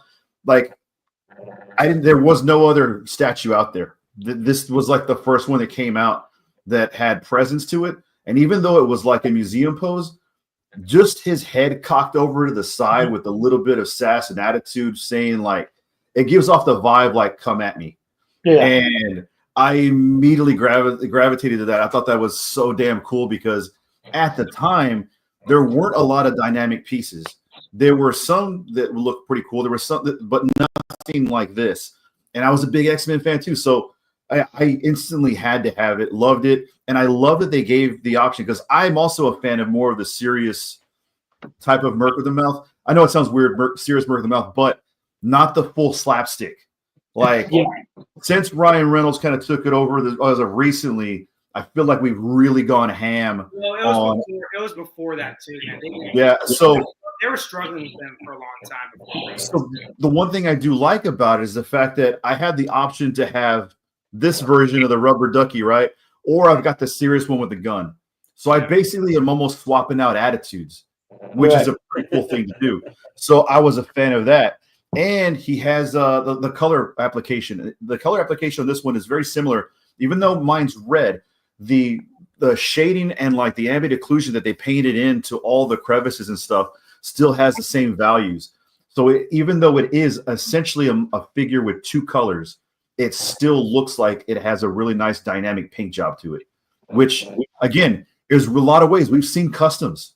Even recently on this show, we've had customs that have really flat paint applications where we could really emphasize either crevices, folds, whether it's stitching. There's ways of adding some darkening, some shading and stuff like that to give a little bit more depth in areas. And they did this. And remember, this is like a 14, 13-year-old piece. And they did it then too. So I've always been a fan of it. I'm only going to grade it based off what they were doing at the time. Obviously, now there's more dynamic bases and there's more storytelling done in the bases. But grading on what they came out with at the time, I have to rate it like a really high 9 to a 10 just because, like I said, at the time when this came out, there was no other Deadpool piece that was really worth getting. Like they came out with this one that like a year before that, they had a Sabretooth that had mixed media on it too. I got that one. And then I'm trying to think. They had a Wolverine that had mixed media too that came out at the time. Wasn't all that great. But this one, I'm a big fan of mixed media as well too. I know some people hate it. They don't like it. Again, that adhesive stuff. Dude, I've had it mine since 2012. And I've never had any issues with any of the adhesive stuff. It's still good. The thing that with this piece real quick though is that it holds up today for sure. Yeah. And that's the thing. Like you said, it's 13 years old now. Maybe. Dude, if this got released right now, it still looks solid. It looks better than that Harley one that Lane was talking about. The True. The one they phoned in and just did a repaint. I'm with you on that one, Lane. I don't like the idea of them just like keeping her on the for no reason. Like you should have feet flat on it or something. It looks goofy. Especially since it's if it was like a 10-year-old piece that got rehashed. But we just had that one like 4 or 5 years ago, maybe 4 years now. I think maybe right when I got to collecting, basically like 3 years ago. Okay, so it's a very recent, maybe a year before that. And that one took a while to sell out. Yeah, exactly. The regular edition. Plus the paint application on that. I'm not going to switch lanes anymore. I'm just going to say the paint application on the new Harley is less complicated and less sophisticated than the original one that came out, and it cost more. Yeah, like $200 more. that Deadpool from 12 years ago, 11, 12 years ago, is more striking looking than that, which is kind of sad. I don't think because especially the Jester costume is a very colorful costume. Right. And that Deadpool, just the engineering on the body and everything like that, to me looks like if you were gonna, hey, you have 1, 2, 3 premium formats, you can choose one, like of this upcoming one, this 13-year-old, and I don't know, whatever else you want to stick there. Maybe I'm just gonna randomly pick your Catwoman behind your shoulder there, which from 2018, the black clock. Yeah, the one down there, This one's actually from 2013, maybe. That's 15. Yeah. Nope. Something around there. Wait, 2014. Okay. I was 15. I was close too. Yeah. I said 2013. I was close to whatever. You can't have it all. You can't have it all, Marcos. Marcos, going backwards. You can't have it all. You can't have it all. Yeah, No. stop it, Marco. I'm not a hater if I'm always right. That's what I'm trying to tell y'all. Like, come on now. We are just so you know, you missed Roger where we were, letting Mark, as I was, asking William, he could be relating. Have you ever heard the tale of Marcos the Deluded? Darth Marcos the Deluded, who who only understood the world from his own point of view and never. That's why other people never understood. You know what? God bless him. He's the hero of his own story. Let him be that. Bro, he is Super Saiyan level 5 God mode. His own story. My story is. No, excuse me. Sorry, to keep it more in for Marcos's thing. He's 6th gear Marcos delusion. Yeah, there you go. 6th gear. That makes sense. My story is everybody else's story. I'm sharing it with y'all.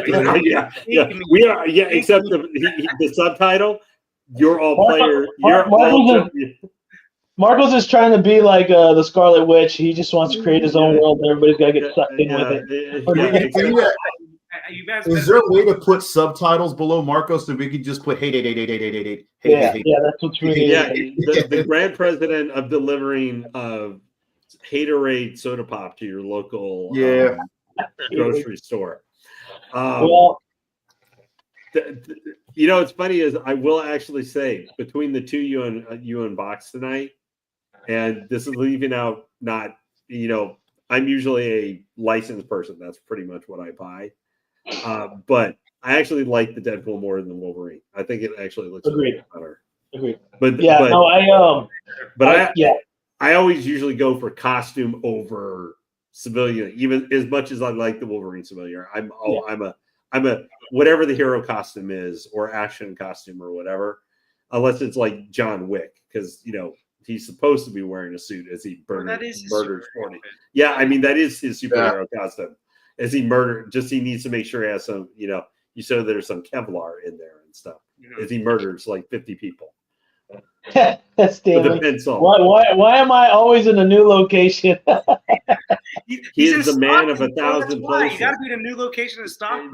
That's his goal. That's William's goal for the year. Yeah, I just gotta let Stanley know. Okay, I'm in an area around Stockton and stuff, and if you don't move around locations, people will know where you're at. So I just don't want to leave the statue. I thought it was I thought you were trying to follow through on your New Year's resolution where you're going to do 25 unboxing screens from 25 states by the end of the year.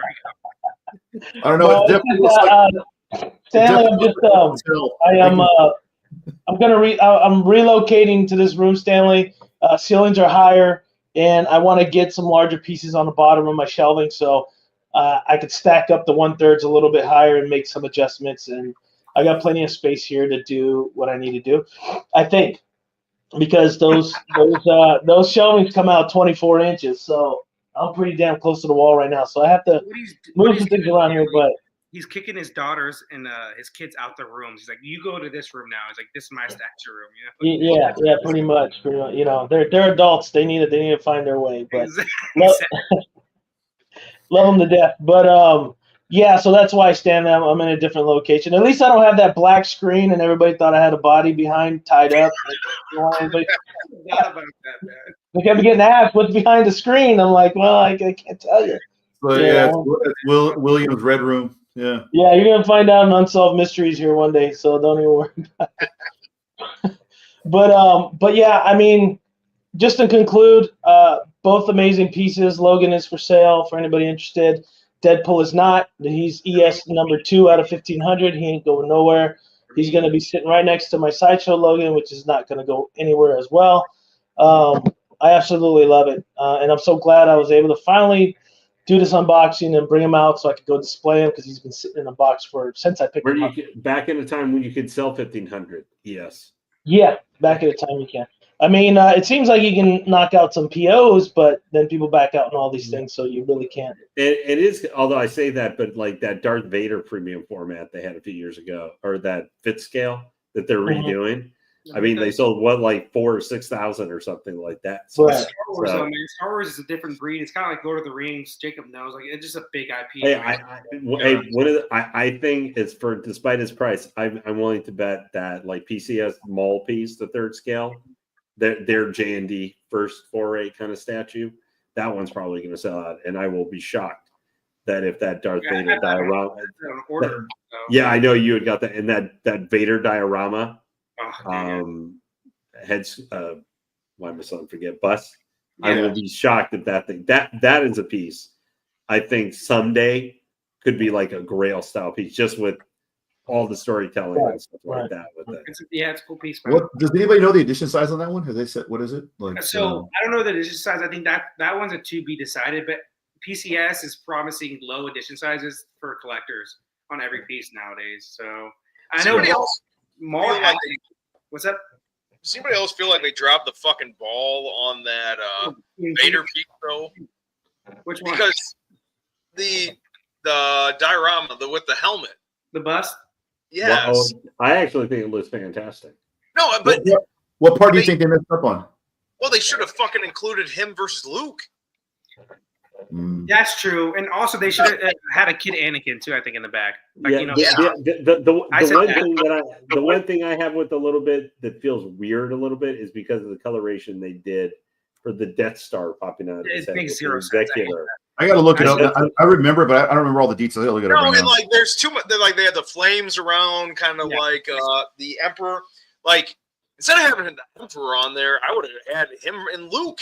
Like, because him and Anakin was kind of the beginning of Darth Vader. They needed the ending of Darth Vader when he fucking like was with Luke again. And he was fucking. But I think for Vader, that scene where he bows before the Emperor's. That's a good one.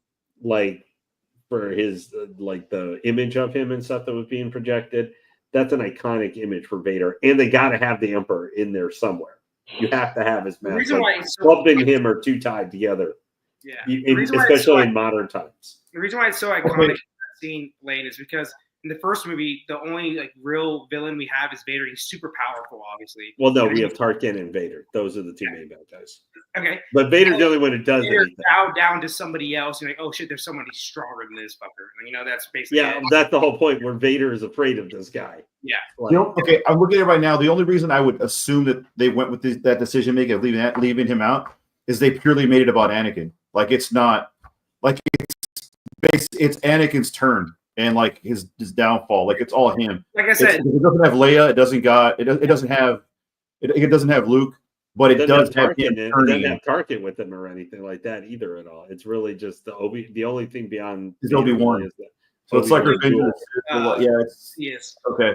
I said they should have had the beginning of Vader, which is okay. Technically, Luke is in this. I see. Hear me out. There's a shot of him and his TIE bomber or TIE special, whatever, chasing an X-wing. And we know that's Luke, right? Yeah, his TIE advance. That's his TIE advance. TIE advance. There you go. Yeah. See, I knew somebody would know. But yeah, that's the only thing. So Jacob, he's in there, but it's I know Jacob wants. Jacob wants what him and Obi-Wan are in that statue, but like lightsaber with Luke. That's what you want. Well, he has his hand out, and that's the moment where he's asking Luke. Yeah, Luke, like, I am your father. Yeah, he's got the hand. That part's in there. It's just they just left out. Take down the Emperor.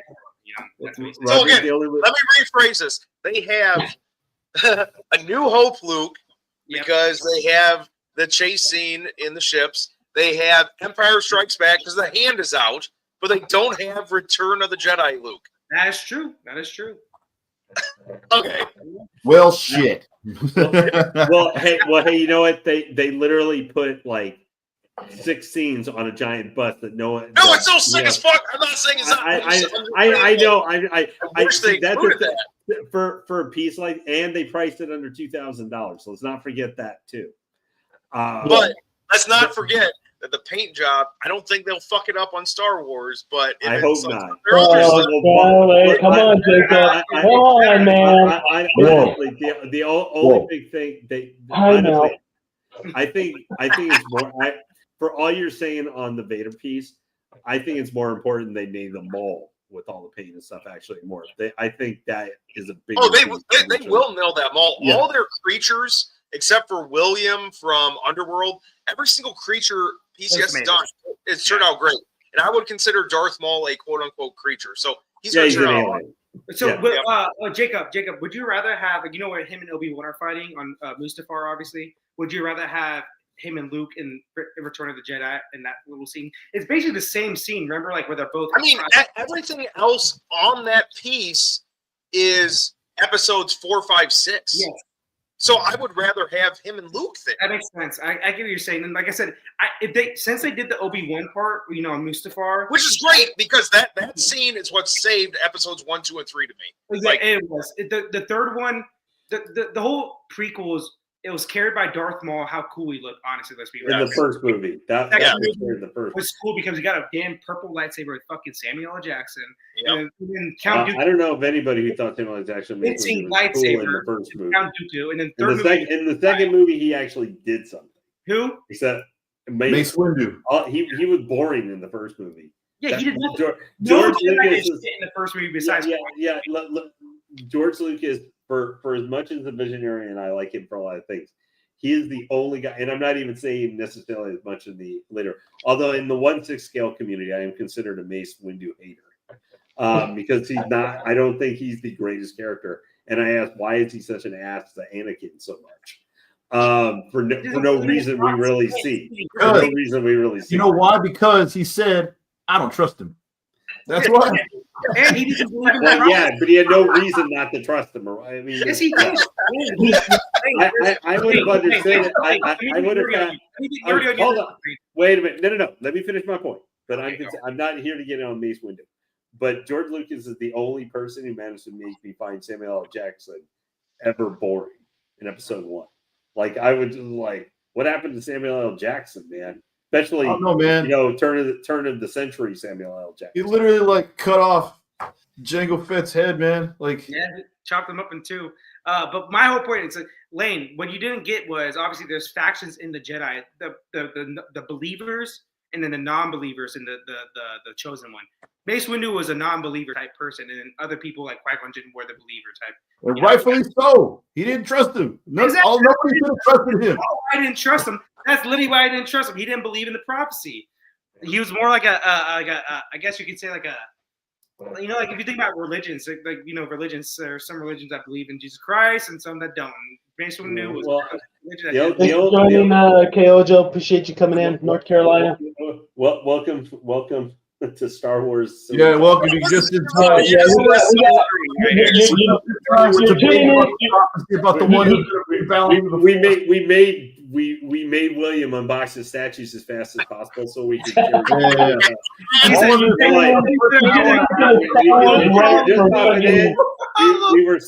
We were slamming the tables, going go.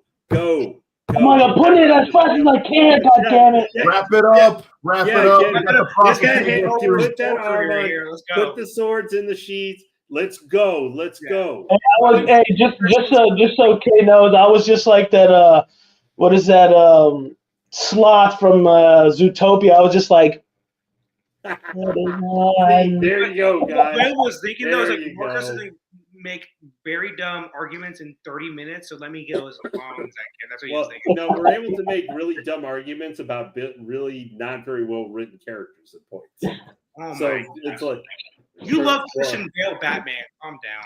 Yeah, Christian Bale Batman was written very well. Calm down. So just to like time out on the shenanigans here a little bit, I do have some full render pieces that were sent to me.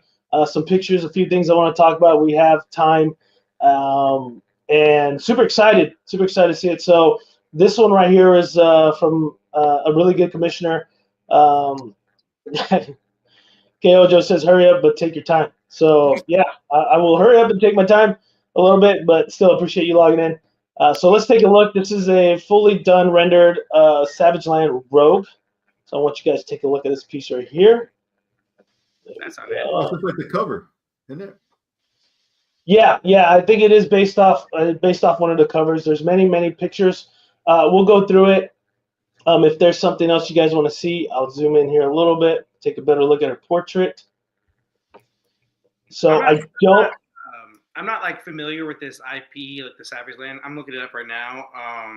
But It's a does big she deal, look man. way more muscular than she usually does in the series? Savage Land Rogue is its own subcategory of fans, man. Like, yeah.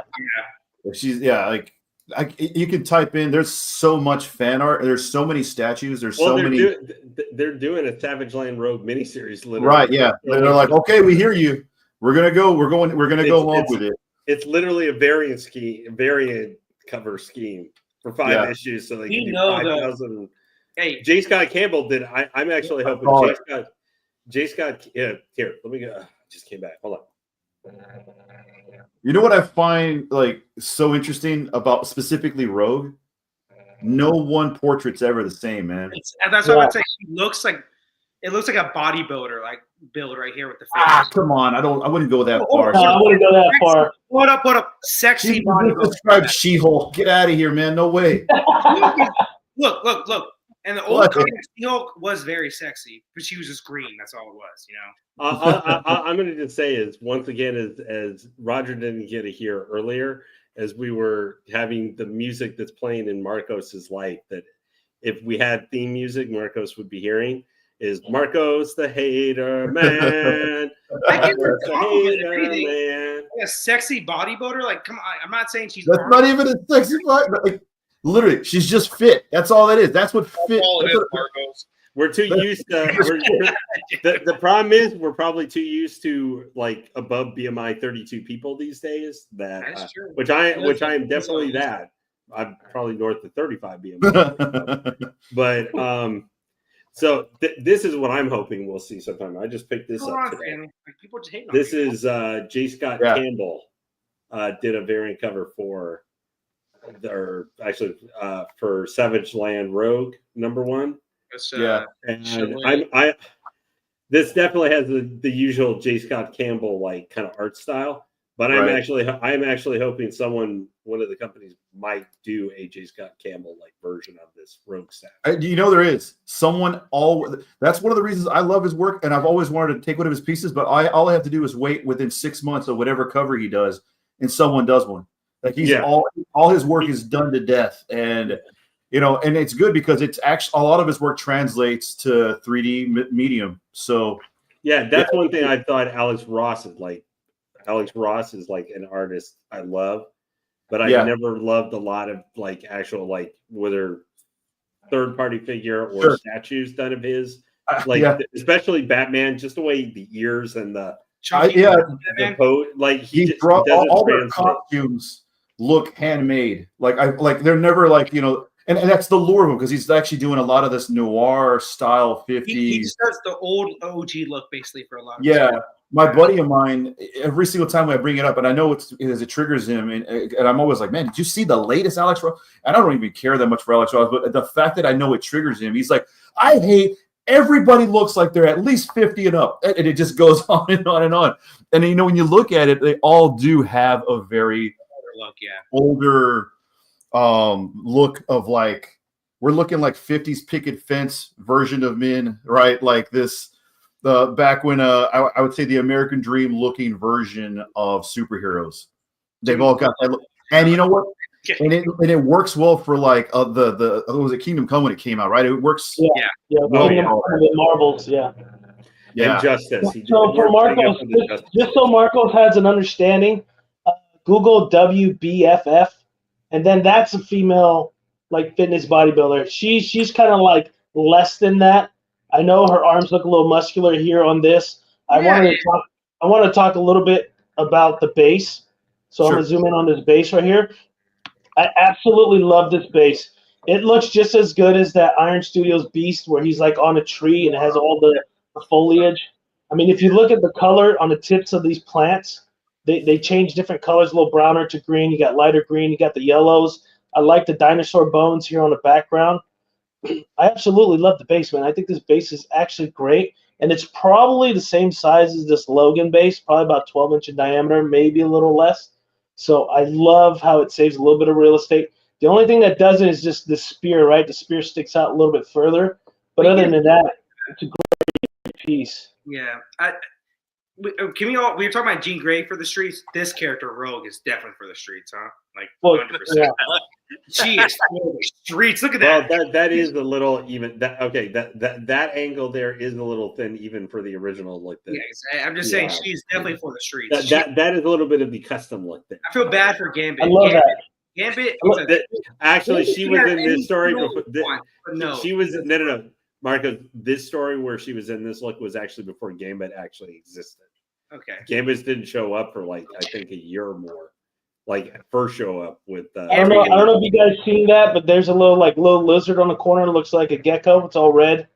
That's a nice little touch. I like that, and the bone in between the rocks right here. That's a pretty cool touch too. So that's. I'm just waiting. She's for the Savage Lands, 100%. The thing for this is someone because in the fourth issue of Rogue Savage Land, Shauna the She-Devil is supposed to finally show up. So someone's going to have to do like a Shauna like companion piece at some point. Whoa. That is a lot of booty though. Hold on. Streets or Savage Land. Streets.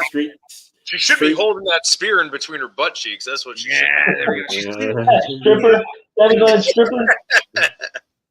Stripper. That is a lot of that is some Savage Cake time. No, it looks great. Actually, for me, it looks great. I just don't know nothing about this IP, but it looks great, man. Marcos.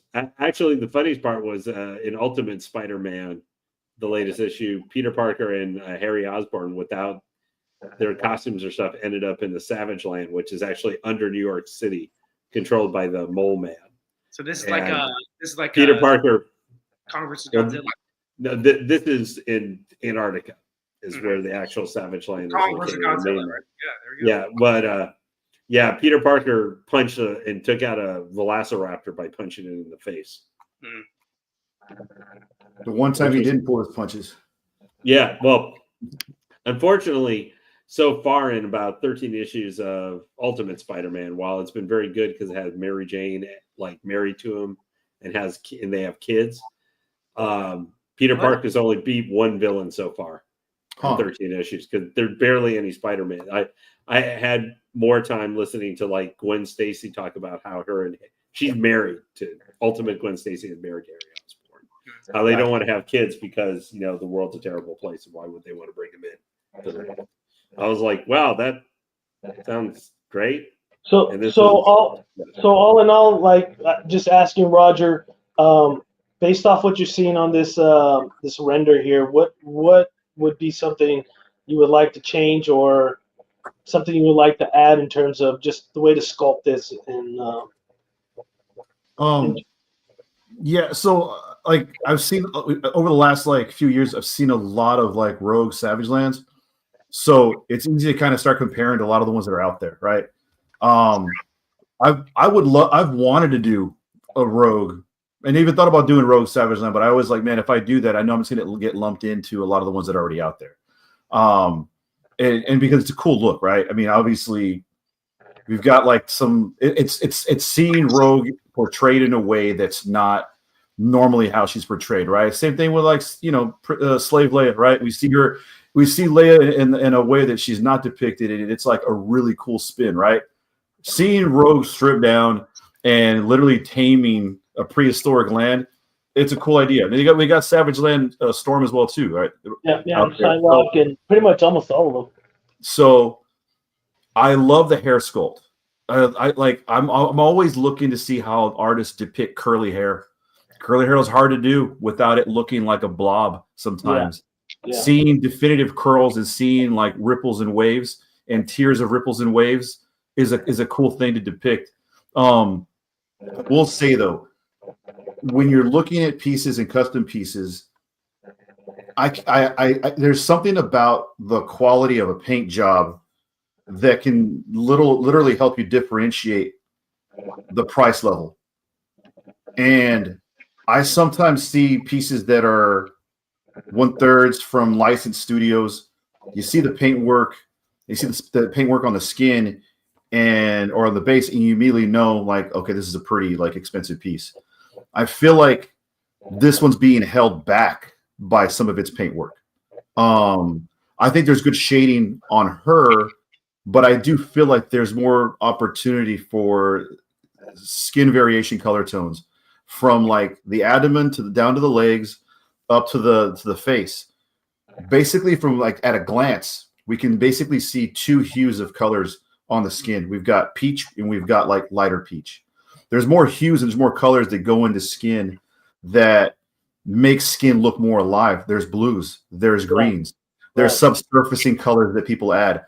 You know, go and watch, you know, a good example of seeing how that's done is looking at Sideshows whenever they do their little videos on how they paint faces. Or how they paint, about how they paint like paint characters, and you can see the layering that goes into it that really starts to make the skin look alive.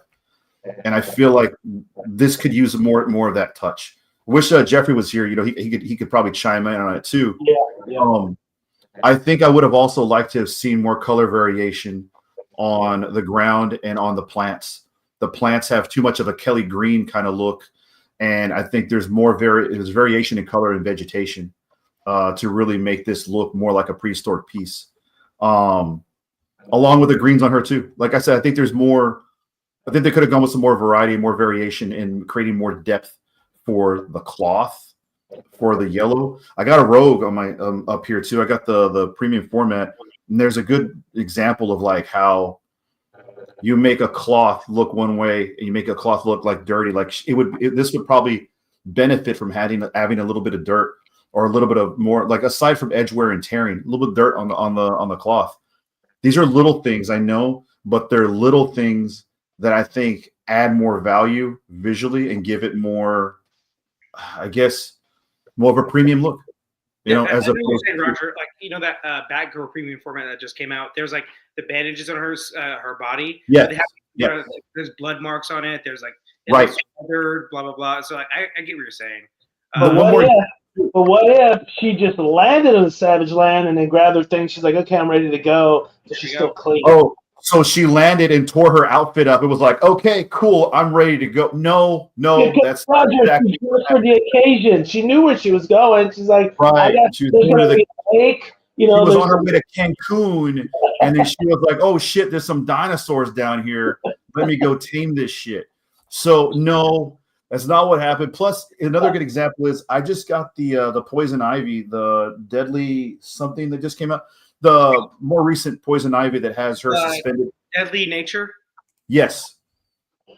If you ever get a chance to look at that one, I've got it back over here. Maybe one day I'll send you guys some pictures. But like the base is easily one of the most interesting and dynamic looking bases, but not even about the plants. It's the color application. There's so much variety in the grass, in the roots, in the rocks that make it feel as if they literally just grabbed a chunk off the ground and plopped it here and sculpted from that. I feel like this piece could have some more of that, or could have really benefited from having some more. Sorry, I'll shut up. I'm done. My bad. That's it. my quarter is over. What do you think, Jacob? Just how do you feel about the piece? Is that a piece that interests you in terms of customs?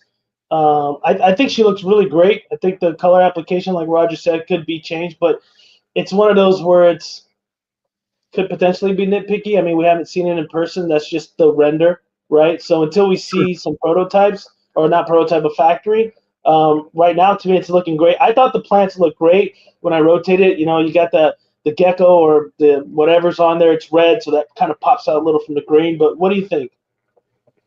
I mean, it's all going to end up, because those plants, they're not sculpted plants, right? Yeah, I think that's all sculpted. It is sculpted plants then?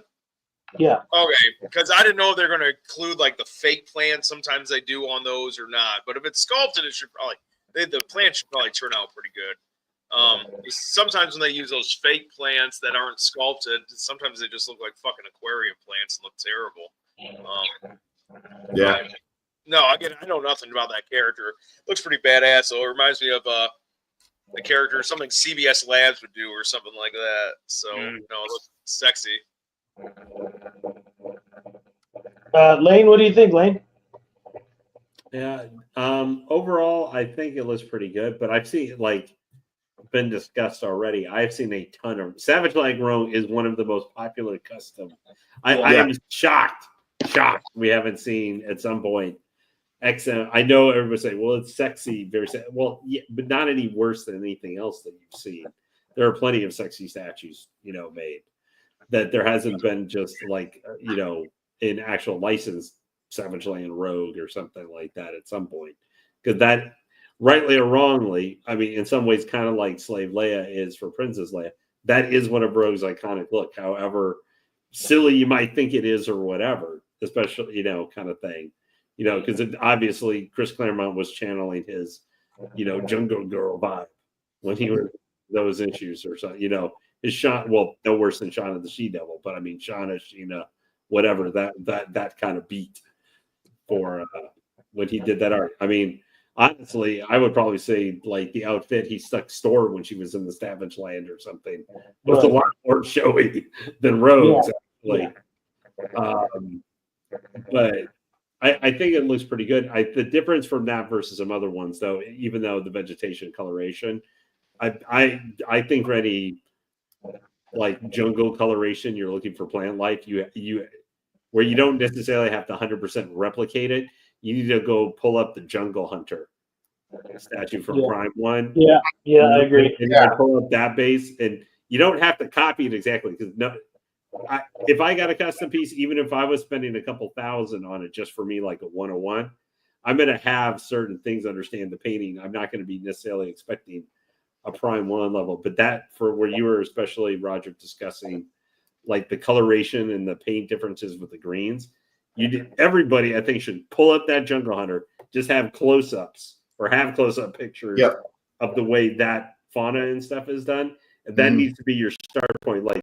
I'm not going to necessarily get this, but this is kind of the way they show the leaves on, because they have even different types of plants on that base where you can see what is this kind of plant, or am I going for a jungle fauna? Or you'd be surprised how there's such a lack of Kelly Green in the forest. It's just not it's not a thing. Yeah. So if you were, I don't know, if you were doing Wendigo, a statue of Wendigo from Canada, the Wolverine enemy or something, where it's not in the winter, but you're having it in a tree or forest or stuff around it, you would use very different types of leaving around there to give plant life versus that. But I think for the greens in comparison, you should always look at that Jungle Hunter base. That is for plant life in general is the starting point to see the greens and that kind of thing, what you want to use. I think if you're going to have that stuff, you should always just look at that, even if it's just specific close-ups of that stuff, not even of the predator or anything. Just the assembly of that piece is another thing too. I had a buddy of mine who has it, and I watched him over a video, literally put in every single little plant and stuff like that in that base. It's a pretty incredible base. But I agree with you. That's kind of if you're gonna try to depict something that looks like that, you gotta have your reference material, right? So. And that's an easy one. It's an easy one to pull up and find. Yeah. Anybody on the panel have that Jungle Hunter piece or no? I don't think so. No, I don't have any predator pieces yet. I can't fall in that rabbit hole, so I won't do it. I'm already falling into the anime rabbit hole, so I gotta. And the fact it's and I have to fall into the giant box rabbit hole. Of course, Tommy has it. Out of everybody here, Tommy has it. Tommy, congrats, man. Yeah. I hope you're getting more Predators, Tommy, because that whole line is amazing that Prime was doing with that. So, real quick. I don't know if this is going to pop up in the chat. I'll see if it does, but maybe it will. No, I don't think it will. Let me see. I had a link to a Rogue Savage Land that is out there as well, too, that almost has the exact same premise where it's got rocks, it's got plants, it's got trees. It has a T-Rex like skull at the base of it, and it's also got a red lizard on it too. So yeah, I think I know which one you're talking about. I've seen that one before.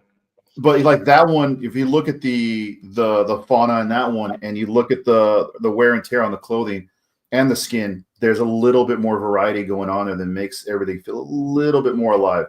Again, like you said, it's renders the piece. I'm sure, like when it's actually printed out and actually colored and stuff like that, I think it could easily make the difference of the selling point of it looking almost like a oh god, who does the 1/10 scales for Sideshow?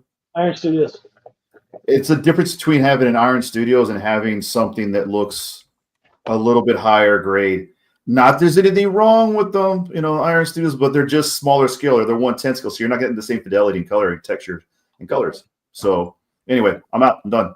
Again. Well, I appreciate you guys' feedback on that. No, Stanley, we're not going to start the Snyder with Marcos. Okay, I got a few more things I want to pop up. So I got a brand new render. Fall on my lap. It's fully rendered. I don't know if you guys saw on Godlike Statues last night. I did say I hope he dies of Lou Gehrig disease last night. Oh my god. Oh shit. So besides wishing somebody deceased that you don't even know in person, like Marcos, he could be the best drinking buddy you have in your life. Just because his career is not the best that you like, he could be a really awesome person. So I don't wish death on nobody, but I'm just saying. But I really want to showcase this piece because we're getting close to the 2-hour mark. So I want to show you guys. This is the teaser for Superwoman from the Syndicate, the Crime Syndicate. The renders are complete, and I don't know when the PO is coming up, but he did want me to showcase this to you, so I'm going to pop it up right here on this. There's a teaser for it. It's looking pretty good. And then I told them teaser wasn't enough, and I want to see more, so I do have more. There you go. So there's a lot of pictures here. You guys soak it up. If you want me to zoom in, there are 2 different portraits. There's this one. Oh, the portrait looks good right there. There's this one right here. Right there behind her has got a statue of Gal Gadot that looks really well sculpted back there. I like the barbed wire on the lasso of truth, basically. Good touch. Yeah. It's a good touch. But I don't think she calls it the lasso of truth. I know it wasn't. I'm just saying on her version of lasso. I like that look on it. Makes it a little bit more evil. There's a little bit of the back. I know it's a little darker shaded. Some more of the base. Not enough booty. I'm kidding. I'm pretty sure there's enough there. That's a good bit right there too. Looking like J-Lo over there, Yeah, well, maybe.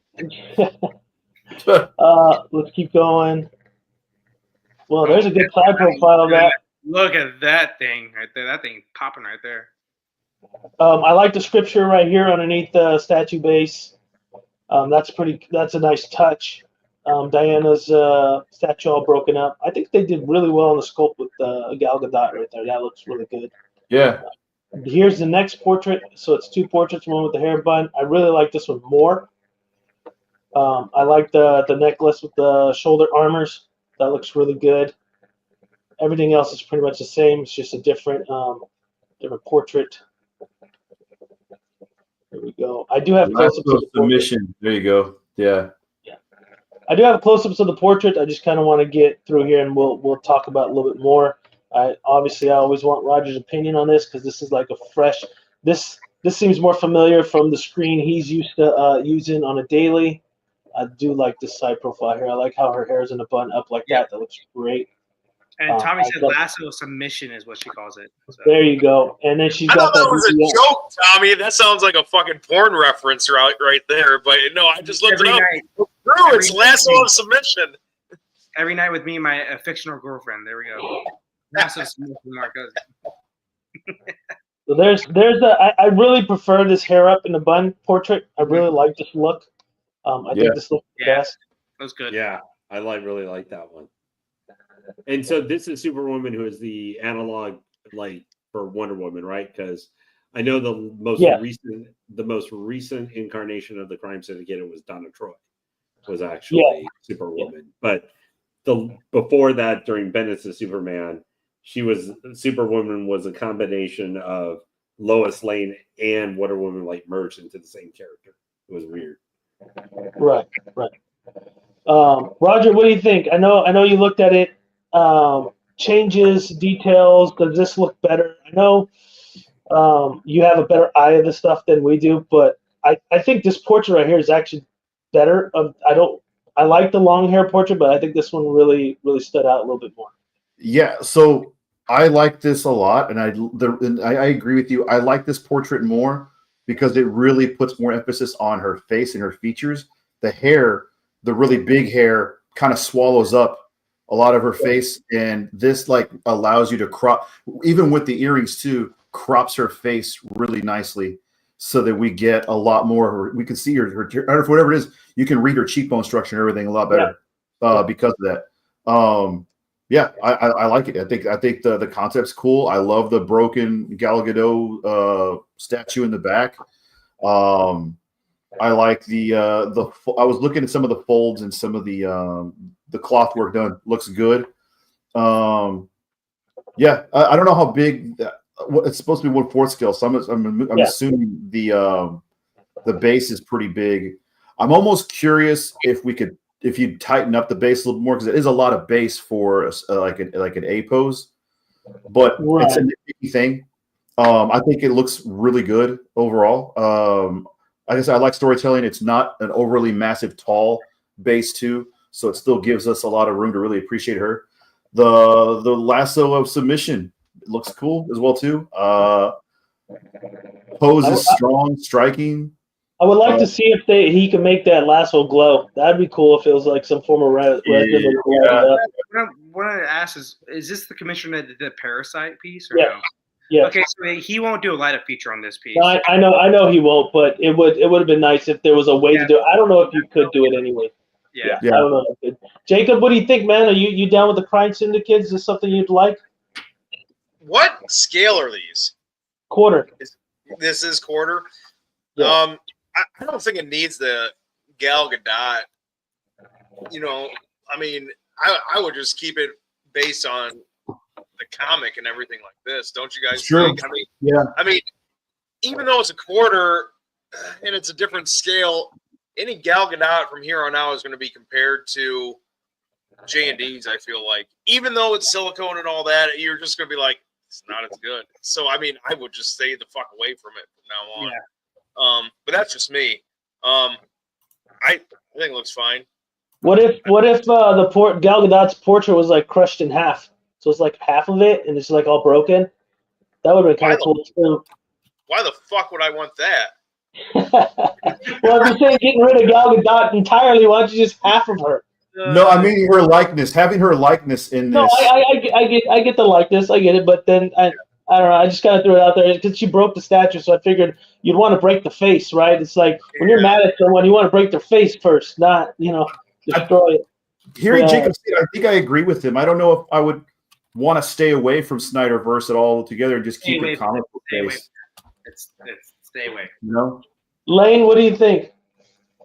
Well, for this piece, I actually really like how it looks. I'd be interested to see what the material or how they do the painting for the lasso. Having the Gal Gadot thing, if they have that on there, I'm sorry, but I wouldn't think of comparing to that like 4K Gal Gadot statue. I just wouldn't compare it to that, especially because it's supposed to be a statue version of her. Right. Now, if they tried to do a Gal Gadot inspired head sculpt or something, that I would probably tell them. If they're going to do an alternate one, I would probably say like this one bun up, and then if you were going to try and maybe have a loose hair so there's more direct reference or something to her being, evil Wonder Woman, then I don't know, maybe look to like George Perez or something like that classic Wonder Woman where she would have the flowing hair or something like the famous cover with her crossing her armbands and stuff or something, but obviously with kind of maybe a little bit more sinister facial expression or something like that if you're going to have an alternative. But I really like the costume choice, like the medallion hanging down from her neck piece. Although I do admit she does make me think a lot of Power Princess from Marvel right now of the Squadron Supreme. I won't lie, from the more like recent version of her from the last couple of years. But no, I really like I like the base. I think it's a solid piece. For have they done and have they this either individual or team, have they done like an Ultraman or an Owlman or anything like that? Yeah, they postponed the Owlman to finish this one. They did Ultraman, which I should be getting the prototype soon for me to do the unboxing. They did Bizarro. They did Parasite. Marcos has some of those coming in. Okay, so so that group. Okay. Yes, yeah. I've seen Marcos. Marcos, would you pair this with any of the pieces?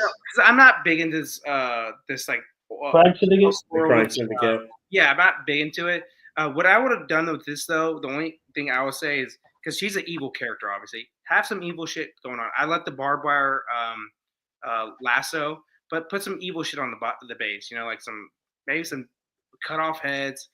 Obviously, yeah, dude, like do it, like fuck it, like they're evil. Marcos is just on one with the cut off heads lately. I don't. They're evil people. Make it evil.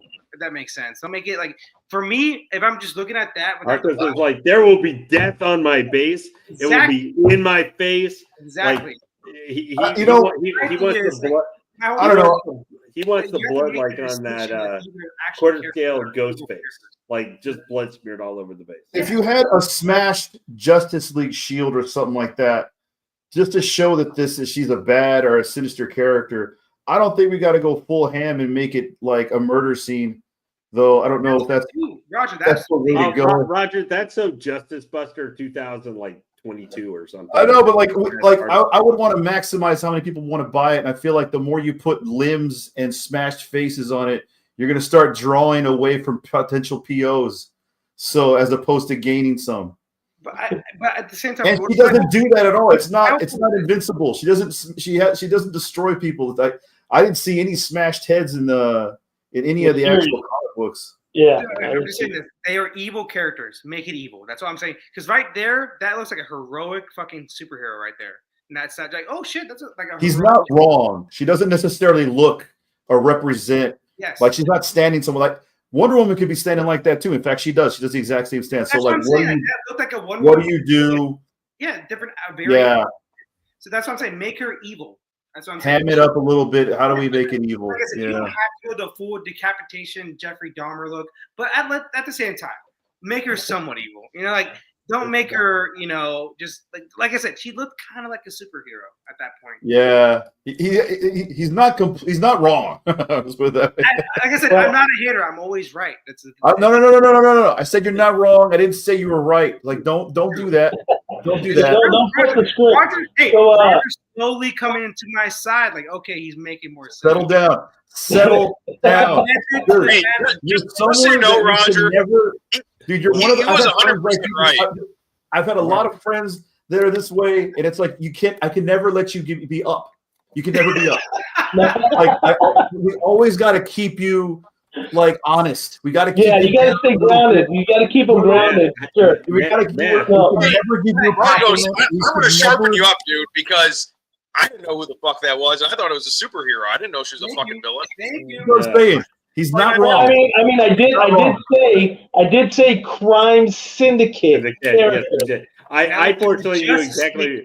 If you guys want to get an idea of what they're like, just go back and watch the Justice League Earth 2 movie. Now, the difference is that Superwoman in that is actually supposed to be an evil version of Mary Marvel of the Marvel family, whereas 95% of the time, except for the most recent version being Donna Troy, 95% of the time, it's Wonder Woman. Evil Wonder Woman is Superwoman because she's involved with all. She's supposed to be married / involved with Ultraman, but she keeps sneaking around with Owlman and annoying him. Well, just on my side about it. My whole thing was this: they're evil characters, make them evil. That's all it is. Like, and Jacob was like, I thought that was a superhero. Fuck it, like that's Dark Side variant needs to have him holding aloft, the little squirrel Green Lantern. For example, here, that 1/3 Superman that just came out from Prime 1, that shitty Zack Snyder Superman, had a fucking Batman skull on it. It made him evil, obviously. Like they can't do that on this. Like I'm just saying. Well, not the red and blue. That doesn't make sense with the red and blue suit. That makes zero sense. I'm just saying. At least they went all out on this stupidity. You know, they went all out on. Yeah, but in the scene in the movie that he actually is wearing the black suit, there are skulls. It's in the movie. There's just a bunch of skulls around him. I hate that statue because even Superman's worst, he is not a fucking Jeffrey Dahmer, like sadist that keeps a skull. He will never do that. He's done with the kill. It's over. He did it for a reason. Not keeping the skull as a fucking like a trophy. Like, oh, you would keep Batman's skull, motherfucker? Are you kidding me? I don't care if you're Superman. Jacob, we all know Batman. But I think Marcos would make the point. So in the nightmare vision or whatever Batman was having, where he saw, the skull and mask thing, that would have been something like where. If they had a scene where Superman arrives, like it is bowing down to Darkseid in his throne room, and on Darkseid's like the back part of the throne, there's like something where he's got that skull as a trophy because like Batman was one of the big irritants. Holding it though, that would be something Superman would have brought to Darkseid. Yeah, because Darkseid would have said it as a trophy. Even at his worst, like in Injustice, Superman thinks he's doing the right thing. He's just obviously wrong. But he's not Jeffrey Dahmer evil. He thinks in his mind, oh, I'm doing this right. Okay. There was the scene where he goes and murders all the Joker kids and just fucking vaporizes them with the heat vision. He did kind of just that was Jeffrey Dahmer. That wasn't nice. Superman. That wasn't nice. It was that. I would say it was for a reason, meaning in his mind, oh, these people are. That was Craig's murderer. Yeah, that is why that is like that scene, which was originally from one of the Injustice comics, was one of my least favorite scenes because I was like that scene. I know that makes any sympathy for Superman. It's gone. Like just kills it because he just murders a bunch of teenagers. The Injustice, what they did wrong. I'm sorry to go nerd out again, but compared to Civil War, Civil War with Iron Man versus Cap. Like Lane said, there was actually reasons you can support both sides. Injustice is strictly Batman's kind of an asshole, but he's right, and Superman is legit became a murderer. That's really what it was at that point. And it was also just kind of weird seeing Superman, like Wonder Woman dressed up in a night dress as she's preparing to go out on a date for him as he's being the evil dictator of the entire world. Well, it was just kind of weird, especially because she's like obsessively in love with Superman, and so that's why she helps. Yeah, she's a simp. She literally helped push him over the edge. Where the animated movie that sucked, like kind of dialed. It dialed that back. She was just as much to blame as Superman. Yeah. Speaking of dialing back, I want to get this segment out of the way here because we'll go all fucking night. This time, all I'm going to say is Marcos helped enable this. Look at this. Marcos is slowly persuading everyone. I'm telling you guys, come with me. Marcos is determined that that's both those Supermans. I regret everything I said. Okay. I regret everything. Yeah, Marcos is trying to drive the ES of those two statues down to like 50. I hope it does. I hope it fucking fails. But I wanted to continue what I've been doing the last few weeks with Artist of the Week segment, and we're already over the 2-hour mark. So I want to knock this out of the way. I want to give a good shout out to Fabiano Carlos Coelho. He's done work for XM Studios and other things. So I'm going to share his page here. I'm not sure if you guys can see that. Yep. There we go. So, we can scroll through here. He's done a lot of amazing anime pieces. Love that. As you can tell here, he's done XM right here, Mystique, Kyle Rayner that I did the unboxing, Hal Jordan, I did the unboxing for this, X23. Extremely talented. Oh wow, he's done a lot of anime ones too. Dude, I love his Attack on Titan. I love this. So I actually owned this piece for a while. This is from Sume Art, and I didn't know he did this.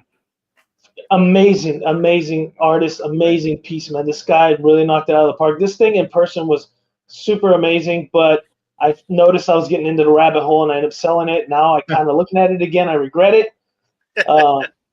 It's just one of those things. This is one of the parts I love the most, where he's like just carrying his groceries. Like, Grocery shopping. yeah, just randomly carrying his groceries there.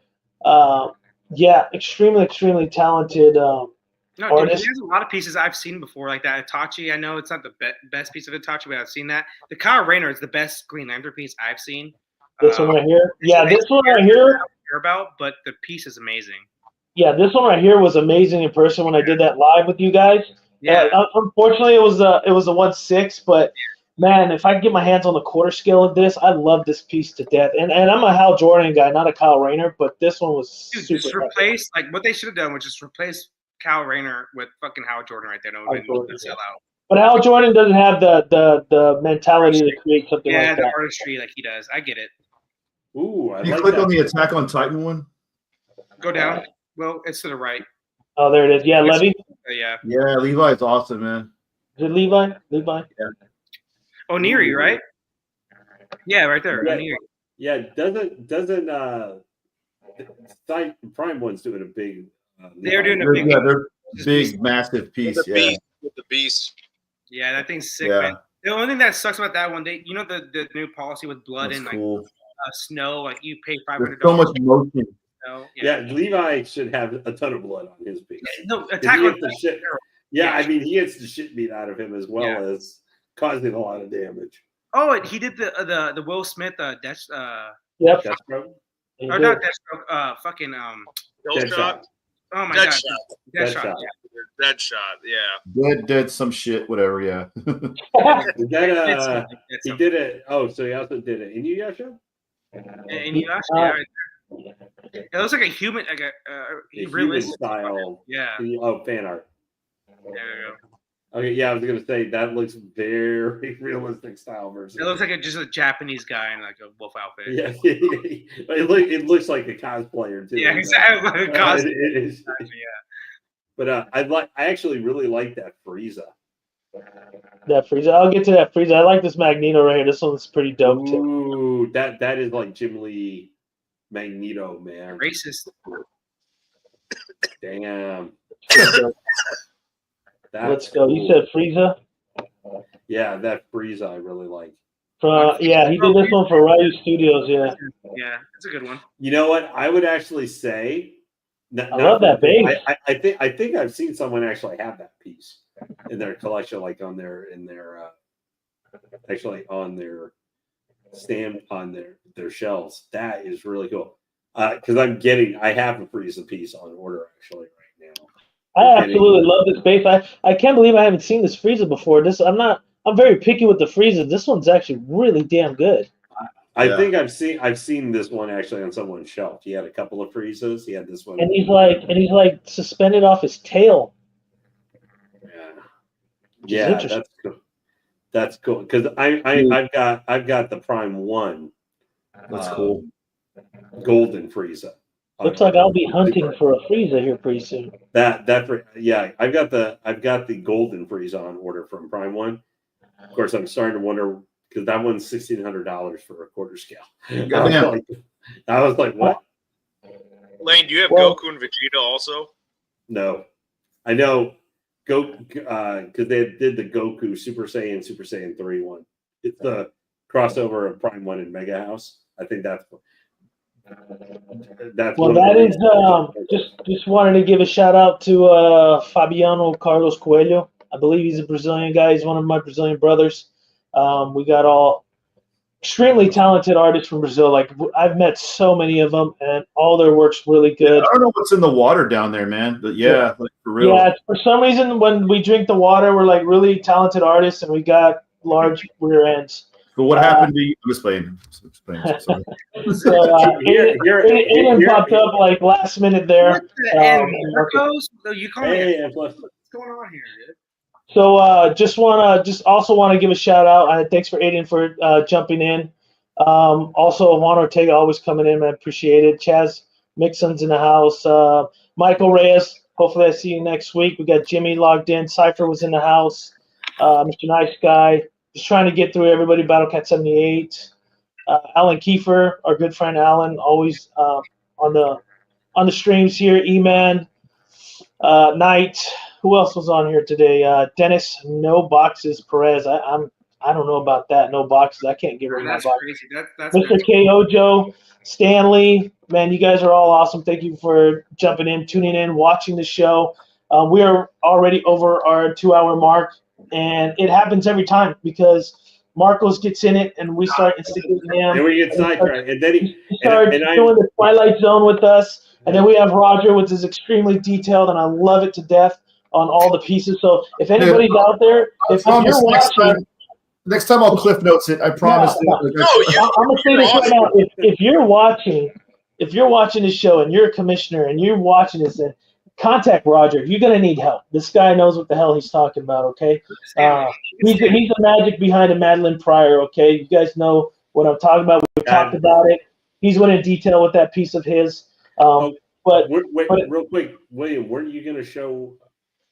Wasn't there an update for Supergirl, or was that the?